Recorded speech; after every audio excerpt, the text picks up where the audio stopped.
ಎಲ್ಲರಿಗೂ ನಮಸ್ಕಾರ. ನನ್ನ ಹೆಸರು ಮಹೇಂದ್ರ ಅಂತೇಳಿ. ಸೊ ನಾನು 2009ರಲ್ಲಿ UPSC ಇಂಟರ್ವ್ಯೂ ಕೊಟ್ಟಿದ್ದೆ. ಸೊ 2009ರಲ್ಲಿ UPSC ಇಂಟರ್ವ್ಯೂ ಕೊಟ್ಟಿದ್ದೆ. ಸೊ ಅದಾದ ನಂತರ 2011ರಲ್ಲಿ ನಮ್ಮ ಕರ್ನಾಟಕ ಅಡ್ಮಿನಿಸ್ಟ್ರೇಟಿವ್ ಸರ್ವಿಸ್ ಏನು KS ಅಂತ ಕರಿತೀವಿ, ಅದರಲ್ಲಿ ನಂದು DOSP ಸೆಲೆಕ್ಷನ್ ಆಗಿತ್ತು. ಅದಾದ ನಂತರ 2014 ಬ್ಯಾಚ್ರಲ್ಲಿ I was selected for tahsildar post. ಈ 3 ಬ್ಯಾಚ್ಗಳಲ್ಲಿ ಅಂದ್ರೆ UPSC ಇಂಟರ್ವ್ಯೂ 2009, ಅದಾದ ನಂತರ 2011ರಲ್ಲಿ DOSP ಪೋಸ್ಟ್ ಆಯ್ತು, ಅದಾದ್ಮೇಲೆ 2014ರಲ್ಲಿ ತಹಶೀಲ್ದಾರ್ ಆಯ್ತು. ಸೊ ನನಗೂ ಕೂಡ ಒಂದು ಕನಸಿತ್ತು, ಪೊಲೀಸ್ ಯೂನಿಫಾರ್ಮ್ ಹಾಕ್ಬೇಕು ಅಂತೇಳಿ. ಸೊ ಹಾಗಾಗಿ ನಾನು DOSP ಟ್ರೈನಿಂಗ್ ಜಾಯ್ನ್ ಆಗಿ ಒಂದು 6 ಮಂತ್ ಟ್ರೈನಿಂಗ್ ಮಾಡಿ, ಅದಾದ ನಂತರ ನಾನು ಈ ಪೋಸ್ಟ್ ರಿಸೈನ್ ಮಾಡಿ again I came back to our tehsildar post. So presently ಪ್ರಸ್ತುತ ನಾನು ಎಲೆಕ್ಷನ್ ಕಮಿಷನ್ ಆಫ್ ಇಂಡಿಯಾ, ಅಂದ್ರೆ ಏನು ನಾವು ECI ಅಂತ ಹೇಳ್ತೀವಿ, ಎಲೆಕ್ಷನ್ ಕಮಿಷನ್ ಅಲ್ಲಿ ಅಸಿಸ್ಟೆಂಟ್ CEO ಆಗಿ ವರ್ಕ್ ಮಾಡ್ತಾ ಇದ್ದೀನಿ. So presently I am working as assistant CEO in election commission of India. ಇಲ್ಲಿ ನಾನು ಕೂಡ 2009ರಲ್ಲಿ UPSC ಇಂಟರ್ವ್ಯೂ ಹೋಗಿದ್ದೆ. ಸೊ ಅವಾಗ ನಾನು ಜಿಯೋಗ್ರಫಿ ಆಪ್ಷನ್ ತಗೊಂಡಿದ್ದೆ. ಸೊ ಆವಾಗ ನಾವು UPSC ಆಗಿರ್ಬೋದು ಅಥವಾ ನಮ್ದೇನು ಸ್ಟೇಟ್ ಸರ್ವಿಸ್ KS ಎಕ್ಸಾಮ್ಸ್ ಏನಿದೆ, ಆಪ್ಷನ್ ಸಬ್ಜೆಕ್ಟ್ ಇರ್ತಿತ್ತು ಮುಂಚೆ. ಯಾಕೆ ನಾನು ಬರೀಬೇಕಾದ್ರೆ ಆಪ್ಷನ್ಸ್ ಇರೋದು. ಸೊ ಅವಾಗ ನಾನು ಜಿಯೋಗ್ರಫಿ ಮತ್ತೆ ಕನ್ನಡ ಲಿಟ್ರೇಚರ್, ಅಂದ್ರೆ ಜಿಯೋಗ್ರಫಿ ಮತ್ತೆ ಕನ್ನಡ ಸಾಹಿತ್ಯ ತಗೊಂಡ್ಬಿಟ್ಟು ಮೈನ್ಸ್ ಎಕ್ಸಾಮ್ ಬರ್ತಿತ್ತು. ಸೊ ಇವಾಗ ಏನಾಗಿದೆ ಅಂತ ನಿಮಗೆ ಗೊತ್ತಿದೆ, ಎಲ್ಲರಿಗೂ ಕೂಡ ಗೊತ್ತಿದೆ. ಪ್ರಸ್ತುತ ನಮ್ಮ KS ಎಕ್ಸಾಮ್ಸ್ ಅಲ್ಲಿ ಎಲ್ಲಿ ಕೂಡ ನಿಮ್ಗೆ ಆಪ್ಷನ್ ಸಬ್ಜೆಕ್ಟ್ ಇಲ್ಲ. Only we have general studies papers ಇದೆ. ಇದರಲ್ಲಿ ಜನರಲ್ ಸ್ಟಡೀಸ್ ಅಲ್ಲಿ ನಿಮ್ಗೆ ಗೊತ್ತಿದೆ, ಏನು ನಾವು KS ನೋಟಿಫಿಕೇಶನ್ ಲಾಸ್ಟ್ ಈ ಒಂದು 6 ಮಂತ್ ಬ್ಯಾಕ್ KS ನೋಟಿಫಿಕೇಶನ್ ಬಂದಂತ ಸಂದರ್ಭದಲ್ಲಿ ಕಂಪ್ಲೀಟ್ ಆಗಿ ನೋಟಿಫಿಕೇಶನ್ ಅಲ್ಲಿ ಡೀಟೇಲ್ ಕೊಟ್ಟಿರ್ತಾರೆ, GS 1 2 3 4 5 ಅಂತೇಳಿ. ಆ GS 1 2 3 4 5 ಏನಿದೆ, ಈ ಹಿಂದೆ ನಾವು ಬರಿಬೇಕಾದ್ರೆ 2 ಆಪ್ಷನ್ಸ್ ಇರ್ತಿತ್ತು. ಅವಾಗ ಜಾಗ್ರಫಿ ಆಪ್ಷನ್ಸ್ ತಗೋಬೋದಿತ್ತು ಅಥವಾ ಬೇರೆ ಬೇರೆ ಆಪ್ಷನ್ಸ್ ಎಲ್ಲ ತಗೋಬೋದಿತ್ತು. ಬಟ್ ಆದ್ರೆ ಇವಾಗ ಏನಾಗಿದೆ ಅಂದ್ರೆ, ಎಸ್ಪೆಷಲಿ ನಮ್ಮ KPSC ನಮ್ಮ KS ಎಕ್ಸಾಮ್ಸ್ ಅಲ್ಲಿ ಎಲ್ಲರಿಗೂ ಕೂಡ ಒಂದ್ ರೀತಿಯ ಲೆವೆಲ್ ಪ್ಲೇಯಿಂಗ್ ಫೀಲ್ಡ್ ಆಗಿದೆ ಈಗ. ಅಂದ್ರೆ ಈ ಹಿಂದೆ ನಾವು ಬರಿಬೇಕಾದ್ರೆ ಅಂದ್ರೆ, ಈಗ ಎಕ್ಸಾಂಪಲ್ ನಂದೇ ಎಕ್ಸಾಂಪಲ್ ಕೊಡ್ಬೇಕಂತಂದ್ರೆ, 2011 ಬ್ಯಾಚ್ ಬಂದಾಗ ಜಾಗ್ರಫಿನಲ್ಲಿ ನಂದೇ ಹೈಯೆಸ್ಟ್ ಸ್ಕೋರ್ ಇತ್ತು ಸ್ಟೇಟಿಗೆ. ಸೊ ನಂದು 425 ಮಾರ್ಕ್ಸ್ ಬಂದಿತ್ತು. ಅಂದ್ರೆ ಸೊ ಇದು ಆ ಟೈಮ್ ಅಲ್ಲಿ it was the highest score in UPSC history. UPSC ಇತಿಹಾಸದಲ್ಲಿ ಇಷ್ಟು ಮಾರ್ಕ್ಸ್ ಯಾರೂ ತೆಗೆದಿರಲಿಲ್ಲ, ನಂದು ಬಂದಿತ್ತು. ಬಟ್ ಆದ್ರೆ ಆ ಸಮಯದಲ್ಲಿ ನಾನು ಜಿಯೋಗ್ರಫಿನ ತುಂಬಾ ಸಿಂಪಲ್ ಆಗಿ ಬರ್ದಿದ್ದೆ. ಅಂದ್ರೆ ಒಂದು ಏನು ನಾವು ಒಬ್ಬ ಕಾಮನ್ ಮ್ಯಾನ್ಗೂ ಅರ್ಥ ಆಗ್ಬೇಕು ಅಂತ ನಾವು ಹೇಳ್ತೀವಲ್ಲ, ಆ ತರ ಒಂದು, ಅಂದ್ರೆ ನಾನು ಬರ್ದಿದ್ದು ಮೀಡಿಯಂ ಇಂಗ್ಲಿಷ್ ಅಲ್ಲೇ, ಆದ್ರೂ ಕೂಡ ತುಂಬಾ ಸಿಂಪಲ್ ಆಗಿ ಬರ್ದ್ಬಿಟ್ಟು. ಸೊ ನಾನು ಏನ್ ಮಾಡಿದ್ದೆ ಅಂತಂದ್ರೆ, ಎಲ್ಲಾ ಪ್ರಶ್ನೆಗಳಿಗೂ ಕೂಡ ನಾನು ಇಷ್ಟು ಡಯಾಗ್ರಾಮ್ ಹಾಕ್ತಿದ್ದೆ. ಅಂದ್ರೆ ಇಂಡಿಯಾ ಮ್ಯಾಪ್ ಬರೋಗಿದ್ರೆ ಇಂಡಿಯಾ ಮ್ಯಾಪ್ ಅನ್ನ ನೀಟಾಗಿ ಡ್ರಾ ಮಾಡ್ತಿದ್ದೆ. ಅದಾದ ನಂತರ ಕರ್ನಾಟಕ ಮ್ಯಾಪ್ ಇದ್ರೆ ಅದನ್ನ ತುಂಬಾ ಚೆನ್ನಾಗಿ ಡ್ರಾ ಮಾಡ್ತಿದ್ದೆ. ಜೊತೆಗೆ ಜಾಗ್ರಫಿ ಅಂತಂದ್ರೆ ನಾರ್ಮಲಿ ನಿಮ್ಗೆ ಗೊತ್ತಿದೆ, ತುಂಬಾ ಪಿಕ್ಚರ್ಸ್ ಎಲ್ಲ ಬರ್ತದೆ. ಸೊ ಆ ತರದೆಲ್ಲ ನೀಟಾಗಿ ಡ್ರಾ ಮಾಡಿದ್ದಕ್ಕೆ ಅನ್ಸುತ್ತೆ ಮೋಸ್ಟ್ಲಿ ನನಗೆ ಅತಿ ಹೆಚ್ಚಿನ ಮಾರ್ಕ್ಸ್ ಬಂದಿತ್ತು. ಹಾಗೆ ಈಗ ಏನಿದೆ ಅಂತ ಆಪ್ಷನ್ ಸಬ್ಜೆಕ್ಟ್ ಇಲ್ಲ, ಆದ್ರೂ ಕೂಡ ಜನರಲ್ ಸ್ಟಡೀಸ್ ಅಲ್ಲಿ ಆದ್ರೂ ಕೂಡ ಜಾಗ್ರಫಿ ಅಂತಂದ್ರೆ ನೀವು ಚಿತ್ರಗಳನ್ನ ಬರೀಲೇಬೇಕು. ಅಂದ್ರೆ ಡಯಾಗ್ರಾಮ್ಸ್ ಗಳು ಇರುತ್ತೆ, ಜೊತೆಗೆ ಬೇರೆ ಬೇರೆ ನಾವು ಮ್ಯಾಪ್ ಗಳನ್ನ ಹಾಕ್ಬೇಕಾಗತ್ತೆ. ಸೊ ಅದನ್ನೆಲ್ಲ ಪ್ರಾಕ್ಟೀಸ್ ಮಾಡ್ಬೇಕು. ಅಂದ್ರೆ ಇವೆಲ್ಲವನ್ನೂ ಕೂಡ ನಾವು ಆಸ್ಪಿರೆಂಟ್ ಅನ್ನೋರು ಹೋಲಿಸ್ಟಿಕ್ ಆಗಿ ನಾವು ನೋಡ್ಬೇಕು. ಹಾಗಿದ್ದಾಗ ಇಲ್ಲಿ ನಾನು ನನ್ನ ಜಿಯೋಗ್ರಫಿ ಸಬ್ಜೆಕ್ಟ್ ಅಲ್ಲಿ ಮಾತಾಡ್ತೀನಿ, ಅದಾದ ನಂತರ ಜನರಲ್ ಆಗಿ ಕೂಡ ಮಾತಾಡ್ತೀನಿ. ಅಂದ್ರೆ ಜಿಯೋಗ್ರಫಿ ಸಬ್ಜೆಕ್ಟ್ ಅನ್ನ ಕಲಿಯೋದಾದ್ರೆ ಹೇಗೆ, ಏನು ಡಿಫ್ರೆಂಟ್ ಅಪ್ರೋಚಸ್ ಅನ್ನ ನಾವು ಫಾಲೋ ಮಾಡ್ಬೋದು ಅಂತೇಳಿ. ಸೊ ನಿಮಗೆ ಗೊತ್ತಿದೆ, ನಾವು ಹೊರಗಡೆ ಏನಾದ್ರು ಒಂದು ಮರ ನೋಡಿದ್ವಿ ಅಂದ್ರೆ ಅದು ಜಾಗ್ರಫಿನೇ, ಅಥವಾ ಏನಾದ್ರು ಒಂದು ರಸ್ತೆ ನೋಡಿದ್ರೆ ಅದು ಜಾಗ್ರಫಿನೇ, ಅಥವಾ ಯಾವ್ದೋ ಒಂದು ಅನಿಮಲ್ ನೋಡಿದ್ರೆ ಅದು ಕೂಡ ಜಾಗ್ರಫಿನೇ. So anything you can take, ಎಲ್ಲ ಜಾಗ್ರಫಿ ಅಂತಾನೆ ಅನ್ಸುತ್ತೆ. ಅದೇ ರೀತಿ ನಾವು ಕ್ಯೂರಿಯಾಸಿಟಿನ ಬೆಳೆಸ್ಕೊಂಡ್ಬಿಟ್ಟು ಜಾಗ್ರಫಿನ ಓದ್ಬೇಕು. ಈಗ ಉದಾಹರಣೆಗೆ ನಾನೀಗ ರೈಟ್ ಸೈಡ್ ಅಲ್ಲಿ ನಾನು ಏನು ಹೊರಗೆ ನೋಡಿದೆ ತಕ್ಷಣ ಒಂದು ಮರ ಕಾಣಿಸುತ್ತೆ, ಆಯ್ತಾ? ಆ ಮರ ನಾವು ಏನಿದೆ, ಟ್ರೀ ಏನಿದೆ, ಈ ಮರನ ನಾವು ನೋಡ್ತೀವಿ. ಇದ್ರ ಶೇಪ್ ಅನ್ನು ನೋಡಿ. ಈ ಶೇಪ್ ಏನಿದೆ ಅಂದ್ರೆ, it look like umbrella shape, ಅಂದ್ರೆ ಬುಷ್ ಶೇಪ್ ಅಲ್ಲಿ ಇದೆ, ಅಂಬ್ರೆಲಾ ಶೇಪ್ ಅಲ್ಲಿ ಇದೆ, ಈ ರೀತಿ ಇದೆ. ಈ ತರ ಒಂದು ಶೇಪ್ ಅನ್ನ ನಾವು ನಮ್ಮ ಹಿಮಾಲಯದಲ್ಲಿ ನೋಡಕ್ ಆಗಲ್ಲ. ಅಲ್ಲಿ ಹೋದ್ರೆ ನಿಮಗೆ ಆ ಟ್ರೀ ಶೇಪ್ ಹೇಗಿರುತ್ತೆ ಅಂತಂದ್ರೆ, it look like A cone shape tree. ನೋಡಿ, ಈ ತರ ಒಂದು ಕೋನ್ ಶೇಪ್ ಅಲ್ಲಿ ಕಾಣಿಸುತ್ತೆ, ಈ ರೀತಿ ಕೋನ್ ಶೇಪ್ ಅಲ್ಲಿ ಕಾಣುತ್ತೆ. ಅಂದ್ರೆ ಇಲ್ಲಿ ನಾವು ಏನು ಟ್ರಾಪಿಕಲ್ ಏರಿಯಾಸ್ ಅಲ್ಲಿ ಅಥವಾ ನಾವು ಬೆಂಗಳೂರಲ್ಲಿ ಏನಿದೀವಿ, we can find the shape of the tree is like this. ಅಂದ್ರೆ ಈ ತರ ಬುಷ್ ಶೇಪ್ ಅಲ್ಲಿ ನಾವು ಕಾಣಿಸ್ಬೋದು, ಅಂದ್ರೆ ಅಂಬ್ರೆಲಾ ಶೇಪ್ ಅಲ್ಲಿ ಕಾಣಬಹುದು. ಇದನ್ನು ನಾವು ಕೆನೋಪಿ ಅಂತ ಕರಿತೀವಿ. ಅದೇ ನೀವು ಇಲ್ಲಿ ಕೆನೋಪಿ ನೋಡಿದ್ರೆ ಜಸ್ಟ್ ಲೈಕ್ ಏನಂತೀವಿ, ಇದು ಈ ರೀತಿ ಕೋನ್ ಶೇಪ್ ಅಲ್ಲಿ ಕಾಣಿಸುತ್ತೆ, ಈ ರೀತಿ ಕಾಣಿಸುತ್ತೆ. ಅಂದ್ರೆ ನಾವು ಹಿಮಾಲಯ ಆ ಪ್ರದೇಶಕ್ಕೆ ಹೋದ್ರೆ ಈ ತರ ಕೋನ್ ಶೇಪ್ ಅಲ್ಲಿ ಕಾಣುತ್ತೆ. ಸೊ ಯಾಕೆ ಈ ಡಿಫರೆನ್ಸ್ ಅನ್ನೋದು ನಾವು ಜಾಗ್ರಫಿಲಿ ಹೇಳ್ಬೋದು. ಅಂದ್ರೆ ಇದು just like an climatic adjustment ಇದೆಲ್ಲ. ಯಾಕಂದ್ರೆ ಇಲ್ಲಿ ಅಪ್ಪರ್ ಎಲಿವೇಶನ್ಸ್ ಅಂದ್ರೆ ಈ ಆಲ್ಟಿಟ್ಯೂಡ್ ಜಾಸ್ತಿ ಆದಾಗೆ ಟೆಂಪರೇಚರ್ ಕಡಿಮೆ ಆಗ್ತಾ ಹೋಗುತ್ತೆ, ಸ್ನೋಫಾಲ್ ಆಗ್ತಾ ಇರುತ್ತೆ. ಹಾಗಾಗಿ ಇಲ್ಲಿ ಏನಾಗುತ್ತೆ ಅಂದ್ರೆ ಆ shape of the tree will become cone shape. ಅದಕ್ಕೆ ನಾವು ಕೋನಿಫೆರಸ್ ಫಾರೆಸ್ಟ್ ಅಂತ ಕರಿತೀವಿ. ಆದ್ರೆ ಆ ತರ ಕೋನಿಫೆರಸ್ ಫಾರೆಸ್ಟ್ ಅನ್ನ ನಮ್ಮ ಬೆಂಗಳೂರಲ್ಲಿ ಅಥವಾ ಟ್ರಾಪಿಕಲ್ ಏರಿಯಾಸ್ ಅಲ್ಲಿ ಎಲ್ಲಿ ನೋಡಕ್ ಸಾಧ್ಯ ಇಲ್ಲ. ಸೊ ಈ ತರದೆಲ್ಲ ಮಾಹಿತಿನ ಜಾಗ್ರಫಿನಲ್ಲಿ ಓದ್ತೀವಿ. ಸೊ ಹಾಗೆ ಜಾಗ್ರಫಿ ಅನ್ನೋದನ್ನ ನಾವು ಯಾವಾಗ ಒಂದು ಇಂಟ್ರೆಸ್ಟಿಂಗ್ ಸಬ್ಜೆಕ್ಟ್ ಆಗಿ ತಗೋತೀವಿ, ಅದ್ರ ಮೇಲೆ ಹೆಚ್ಚಿನ ಕ್ಯೂರಿಯಾಸಿಟಿನ ನಾವು ತೋರಿಸ್ತೀವಿ. ಸೊ ಡೆಫಿನೆಟ್ಲಿ ಜಾಗ್ರಫಿ ಸಬ್ಜೆಕ್ಟ್ ಹೇಗೆ ಅಂತಂದ್ರೆ ಇದಕ್ಕೆ ಅಡಿಷನ್ ಆಗಿ ಇನ್ನೊಂದು ಸಬ್ಜೆಕ್ಟ್ ಬರುತ್ತೆ. ಅಂದ್ರೆ it is just like A brothers and sisters ಅಂತ ಅನ್ಬೋದು, ಅಥವಾ ಅಂದ್ರೆ ಅಣ್ಣ ತಂಗಿ ಆ ತರದ ಒಂದು ರಿಲೇಷನ್ಸ್ ಇದೆ. ಹಾಗಿದ್ರೆ ಈ ಜಾಗ್ರಫಿಗೆ ಇನ್ನೊಂದು ಅಂದ್ರೆ ಏನು, ನಾವು ಜಾಗ್ರಫಿ ಅಡಿಷನ್ ಆಗಿ ಸೇಮ್ ಸಬ್ಜೆಕ್ಟ್ ಅದೇ ತರ ಬರುತ್ತೆ. ಜಾಗ್ರಫಿ ಮೇಲೆ ನಾವು ಕ್ಯೂರಿಯಾಸಿಟಿನ ಬೆಳೆಸ್ಕೊಂಡ್ರೆ ಅಂದ್ರೆ ಯಾವ ಸಬ್ಜೆಕ್ಟ್ ಇರ್ಬೋದು? ಯಾರು ಆನ್ಲೈನ್ ಇದ್ದಾರೆ ಕೇಳಿಸ್ತಾ ಇದೆಯಾ ಹೇಳ್ತಾ ಇರೋದು? ಅಭಿ ಹಿರೇಮಠ್ ಹೇಳಿ. ಅವ್ರು ಮಾತಾಡಿದ ನಮಗೆ ಕೇಳಿಸಲ್ಲ ಅಲ್ಲ? ಇಲ್ಲಿ ಕೇಳಿಸಲ್ಲ. ಅವ್ರೇನು ಅಲ್ಲಿ ಇದರಲ್ಲಿ ಕೇಳಿಸ್ತಾ ಇದೆಯಾರೆ? ಅಭಿ ಹಿರೇಮಠ್ ಅವ್ರು ಓಕೆ ಆಯ್ತು. ಇಲ್ಲಿ ಯಾವ ಸಬ್ಜೆಕ್ಟ್ ಇರ್ಬೋದು ಜಾಗ್ರಫಿಗೆ ರಿಲೇಟೆಡ್ ಆಗಿ? ಅಂದ್ರೆ ಅದೊಂದು ನಾವು ಬೇರೆ ಸಬ್ಜೆಕ್ಟ್ ಆಗಿ ನಾವು ನೋಡ್ತೀವಿ. ಯಾವ ಸಬ್ಜೆಕ್ಟ್ ಇರ್ಬೋದು? ನೀವು ಎಸ್, ಓಕೆ, ವೆರಿ ಗುಡ್. ಇಲ್ಲಿ ಎನ್ವೈರನ್ಮೆಂಟ್ ಸಬ್ಜೆಕ್ಟ್ ಇದೆ. ಎನ್ವೈರನ್ಮೆಂಟ್ ಅಂದ್ರೆ ನಾವು ಎನ್ವೈರನ್ಮೆಂಟ್ ಅಂಡ್ ಇಕಾಲಜಿ ಅಂತ ಅದು ಕೂಡ ಒಂದಿದೆ. ಇಲ್ಲಿ ನೋಡಿ, ನಿಮ್ಗೆ ಯಾವ ಎಕ್ಸಾಮ್ ಆದ್ರೂ ತಗೊಳ್ಳಿ, ಜಾಗ್ರಫಿ ಮತ್ತೆ ಎನ್ವೈರನ್ಮೆಂಟ್ ಅಂಡ್ ಇಕಾಲಜಿ. ಸೊ ಜಾಗ್ರಫಿನಲ್ಲಿ you take any exams, UPSC ಇರ್ಬೋದು ಅಥವಾ ನಮ್ಮ ಸ್ಟೇಟ್ ಸರ್ವಿಸ್ ಇರ್ಬೋದು, or even you can take staff selection exams ಅಥವಾ bank probationary exams, anything you can take. ಎಲ್ಲಾ ಎಕ್ಸಾಮ್ಸ್ ಅಲ್ಲೂ ಕೂಡ ಜಾಗ್ರಫಿನಲ್ಲಿ 15ರಿಂದ 20 ಕ್ವಶನ್ಸ್ ಇದ್ದೇ ಇರುತ್ತೆ. ಸೊ ಟೇಕ್ ಅವರೇಜ್ ಒಂದು 17 ಕ್ವಶನ್ಸ್ ಅಂತ ಕಾಣೋಣ. ಸುಮಾರು ಒಂದು 17 ಕ್ವಶನ್ಸ್ ಜಾಗ್ರಫಿಲ್ ಬರುತ್ತೆ. ಅದ್ರ ಜೊತೆಗೆ ನಾನು ಹೇಳಿದೆ there is another subject which is like brothers and sisters ತರ, ಸ್ವಂತ ಅಣ್ಣ ತಂಗಿ ತರ ಅಥವಾ ಆ ತರದ ಒಂದು ಸಬ್ಜೆಕ್ಟ್ ಅಂತ ಹೇಳಿದೆ, that is environment and ecology subject. ಅದರಲ್ಲೂ ಕೂಡ ನೀವು ನೋಡಿ ಸುಮಾರು 6ರಿಂದ 10 ಕ್ವಶನ್ಸ್ ಬರುತ್ತೆ. ಇತ್ತೀಚಿನ ಎಕ್ಸಾಮ್ಗಳಲ್ಲಿ ನೋಡಿ most of the questions are from geography ಮತ್ತೆ ಎನ್ವೈರನ್ಮೆಂಟ್ ಅಂಡ್ ಇಕಾಲಜಿ. ಅಂದ್ರೆ ಓವರ್ ಆಲ್ ನೀವು ನೋಡಿದ್ರೆ ಜಾಗ್ರಫಿ ಪ್ಲಸ್ ಈ ಎನ್ವೈರನ್ಮೆಂಟ್ ಅಂಡ್ ಇಕಾಲಜಿ ಏನಿದೆ ಇವೆರಡನ್ನೂ ಸೇರಿಸಿದ್ರೆ ಅರೌಂಡ್ 25 ಕ್ವಶನ್ಸ್ ಬರುತ್ತೆ. 25 ಕ್ವಶನ್ಸ್ ಬರುತ್ತೆ. And these 25 questions it is easy, ಅಂದ್ರೆ ತುಂಬಾ ಸುಲಭ ನಾವು ಪ್ರಿಪೇರ್ ಆಗೋದಕ್ಕೆ. ಅಂದ್ರೆ ನಾವು ಒಂದು ಸಿಸ್ಟಮ್ಯಾಟಿಕ್ ಅಪ್ರೋಚ್ ಅಲ್ಲಿ ನಾವು ಜಾಗ್ರಫಿ ಮತ್ತೆ ಎನ್ವೈರನ್ಮೆಂಟ್ ಅಂಡ್ ಇಕಾಲಜಿನ ಪ್ರಿಪೇರ್ ರೆಡಿ ಆದ್ರೆ 25 ಕ್ವಶನ್ ತೆಗೆದು ತುಂಬಾ ಸುಲಭ. ಅದಕ್ಕೆ ಅಪ್ರೋಚಸ್ ಇದೆ ನಮ್ಮಲ್ಲಿ. So we have different approaches. So ಏನ್ ಡಿಫ್ರೆಂಟ್ ಅಪ್ರೋಚಸ್ ಏನಿರ್ಬೋದು ನಿಮಗೆ ಏನಾದ್ರು ಗೊತ್ತಿದ್ರೆ ನೀವು ಹೇಳಿ. ಈಗ ನಂದು ಜಾಗ್ರಫಿ ಕಲಿಯೋದಕ್ಕೆ ಡಿಫ್ರೆಂಟ್ ಅಪ್ರೋಚಸ್ ಅಂತ ಹೇಳಿದೆ.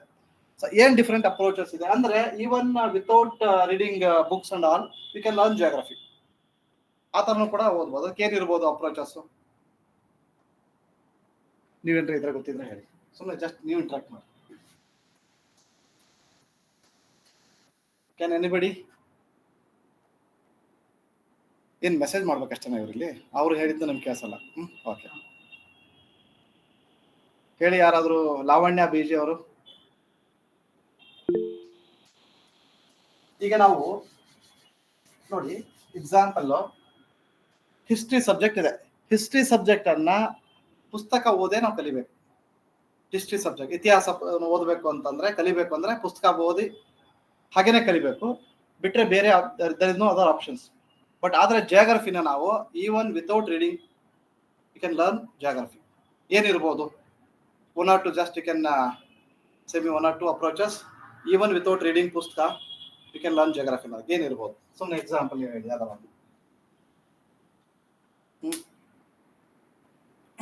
ಓಕೆ, ಒಂದು ನಾನು ಹೇಳ್ತೀನಿ.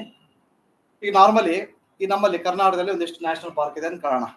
ಈಗ ಟೇಕ್ ಎಕ್ಸಾಂಪಲ್ ಬೆಂಗಳೂರಲ್ಲಿ ಒಂದು ನ್ಯಾಷನಲ್ ಪಾರ್ಕ್ ಇದೆ, ಬನ್ನೇರುಘಟ್ಟ ನ್ಯಾಷನಲ್ ಪಾರ್ಕ್ ಇದೆ. ನೀವು ನ್ಯಾಷನಲ್ ಪಾರ್ಕ್ ಹೋದ್ರೆ ಅಲ್ಲಿ ಒಂದು ಬಟರ್ಫ್ಲೈ ಪಾರ್ಕ್ ಅಂತ ಇದೆ. There are many exams it has appeared. Butterfly park ಅಲ್ಲಿ ಹೋಗಿ ನೋಡ್ಬೋದು, ಬಟರ್ಫ್ಲೈ ನ್ಯಾಷನಲ್ ಪಾರ್ಕ್ ಅಂತೇಳಿ.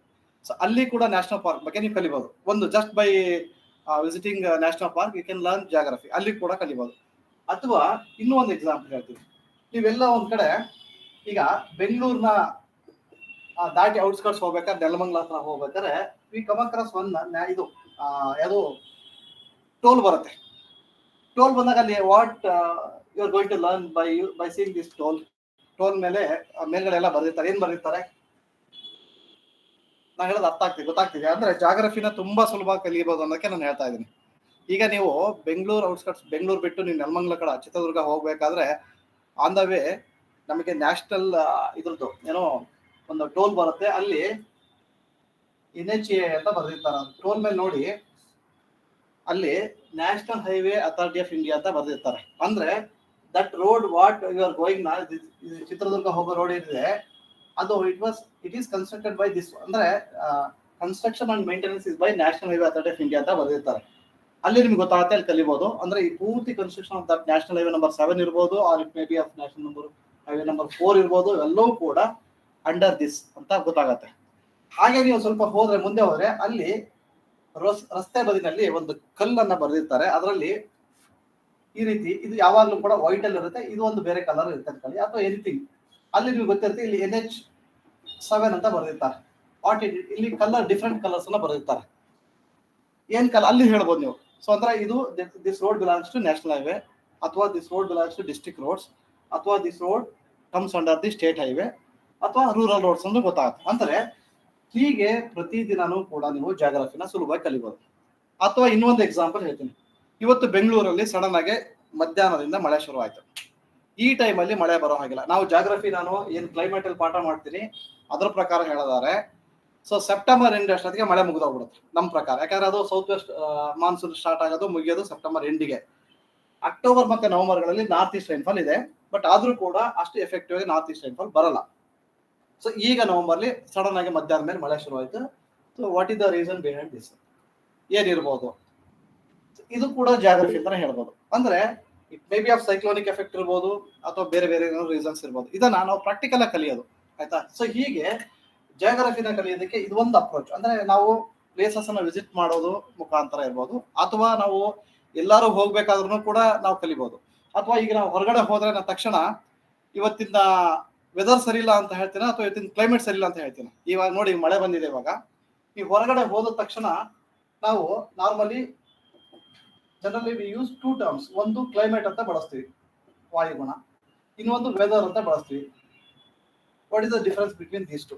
ಹಾಗಾದ್ರೆ ಯಾರನ್ನ ಬಳಸ್ಬೇಕು? ನಾನೀಗ ತಕ್ಷಣ ಹೊರಗೆ ಹೋದ ತಕ್ಷಣನೇ ನೋಡಿದ ತಕ್ಷಣ ಏನ್ ಹೇಳ್ಬೇಕು? ಕ್ಲೈಮೇಟ್ ಸರಿ ಇಲ್ಲ ಅಂತ ಹೇಳ್ಬೇಕು, ಅಥವಾ ವೆದರ್ ಸರಿ ಇಲ್ಲ ಅಂತ ಹೇಳ್ಬೇಕು? ಏನ್ ಹೇಳ್ಬೋದು? ವೆದರ್ ಸರಿ ಅಂದ್ರೆ ಏನ್ ನೋಡಿ ವೆದರ್ ಸರಿ? The difference between weather and climate then? Okay, then good, very good. Then okay, climate is for long term. ಅಂದ್ರೆ ನೀವು ವೆದರ್ ಅಂತ ಶಾರ್ಟ್ ಟರ್ಮ್ ಅಂತ ಹೇಳ್ತೀರಿ, ನಾವು ಓಕೆ. ಹಾಗಿದ್ರೆ ಏನು ಇದನ್ನ ಕಾಂಪೊನೆಂಟ್ ಅನ್ನ ನೋಡಿ ವೆದರ್ ಅಂತ ಹೇಳಿದ್ರಿ. So what are those components?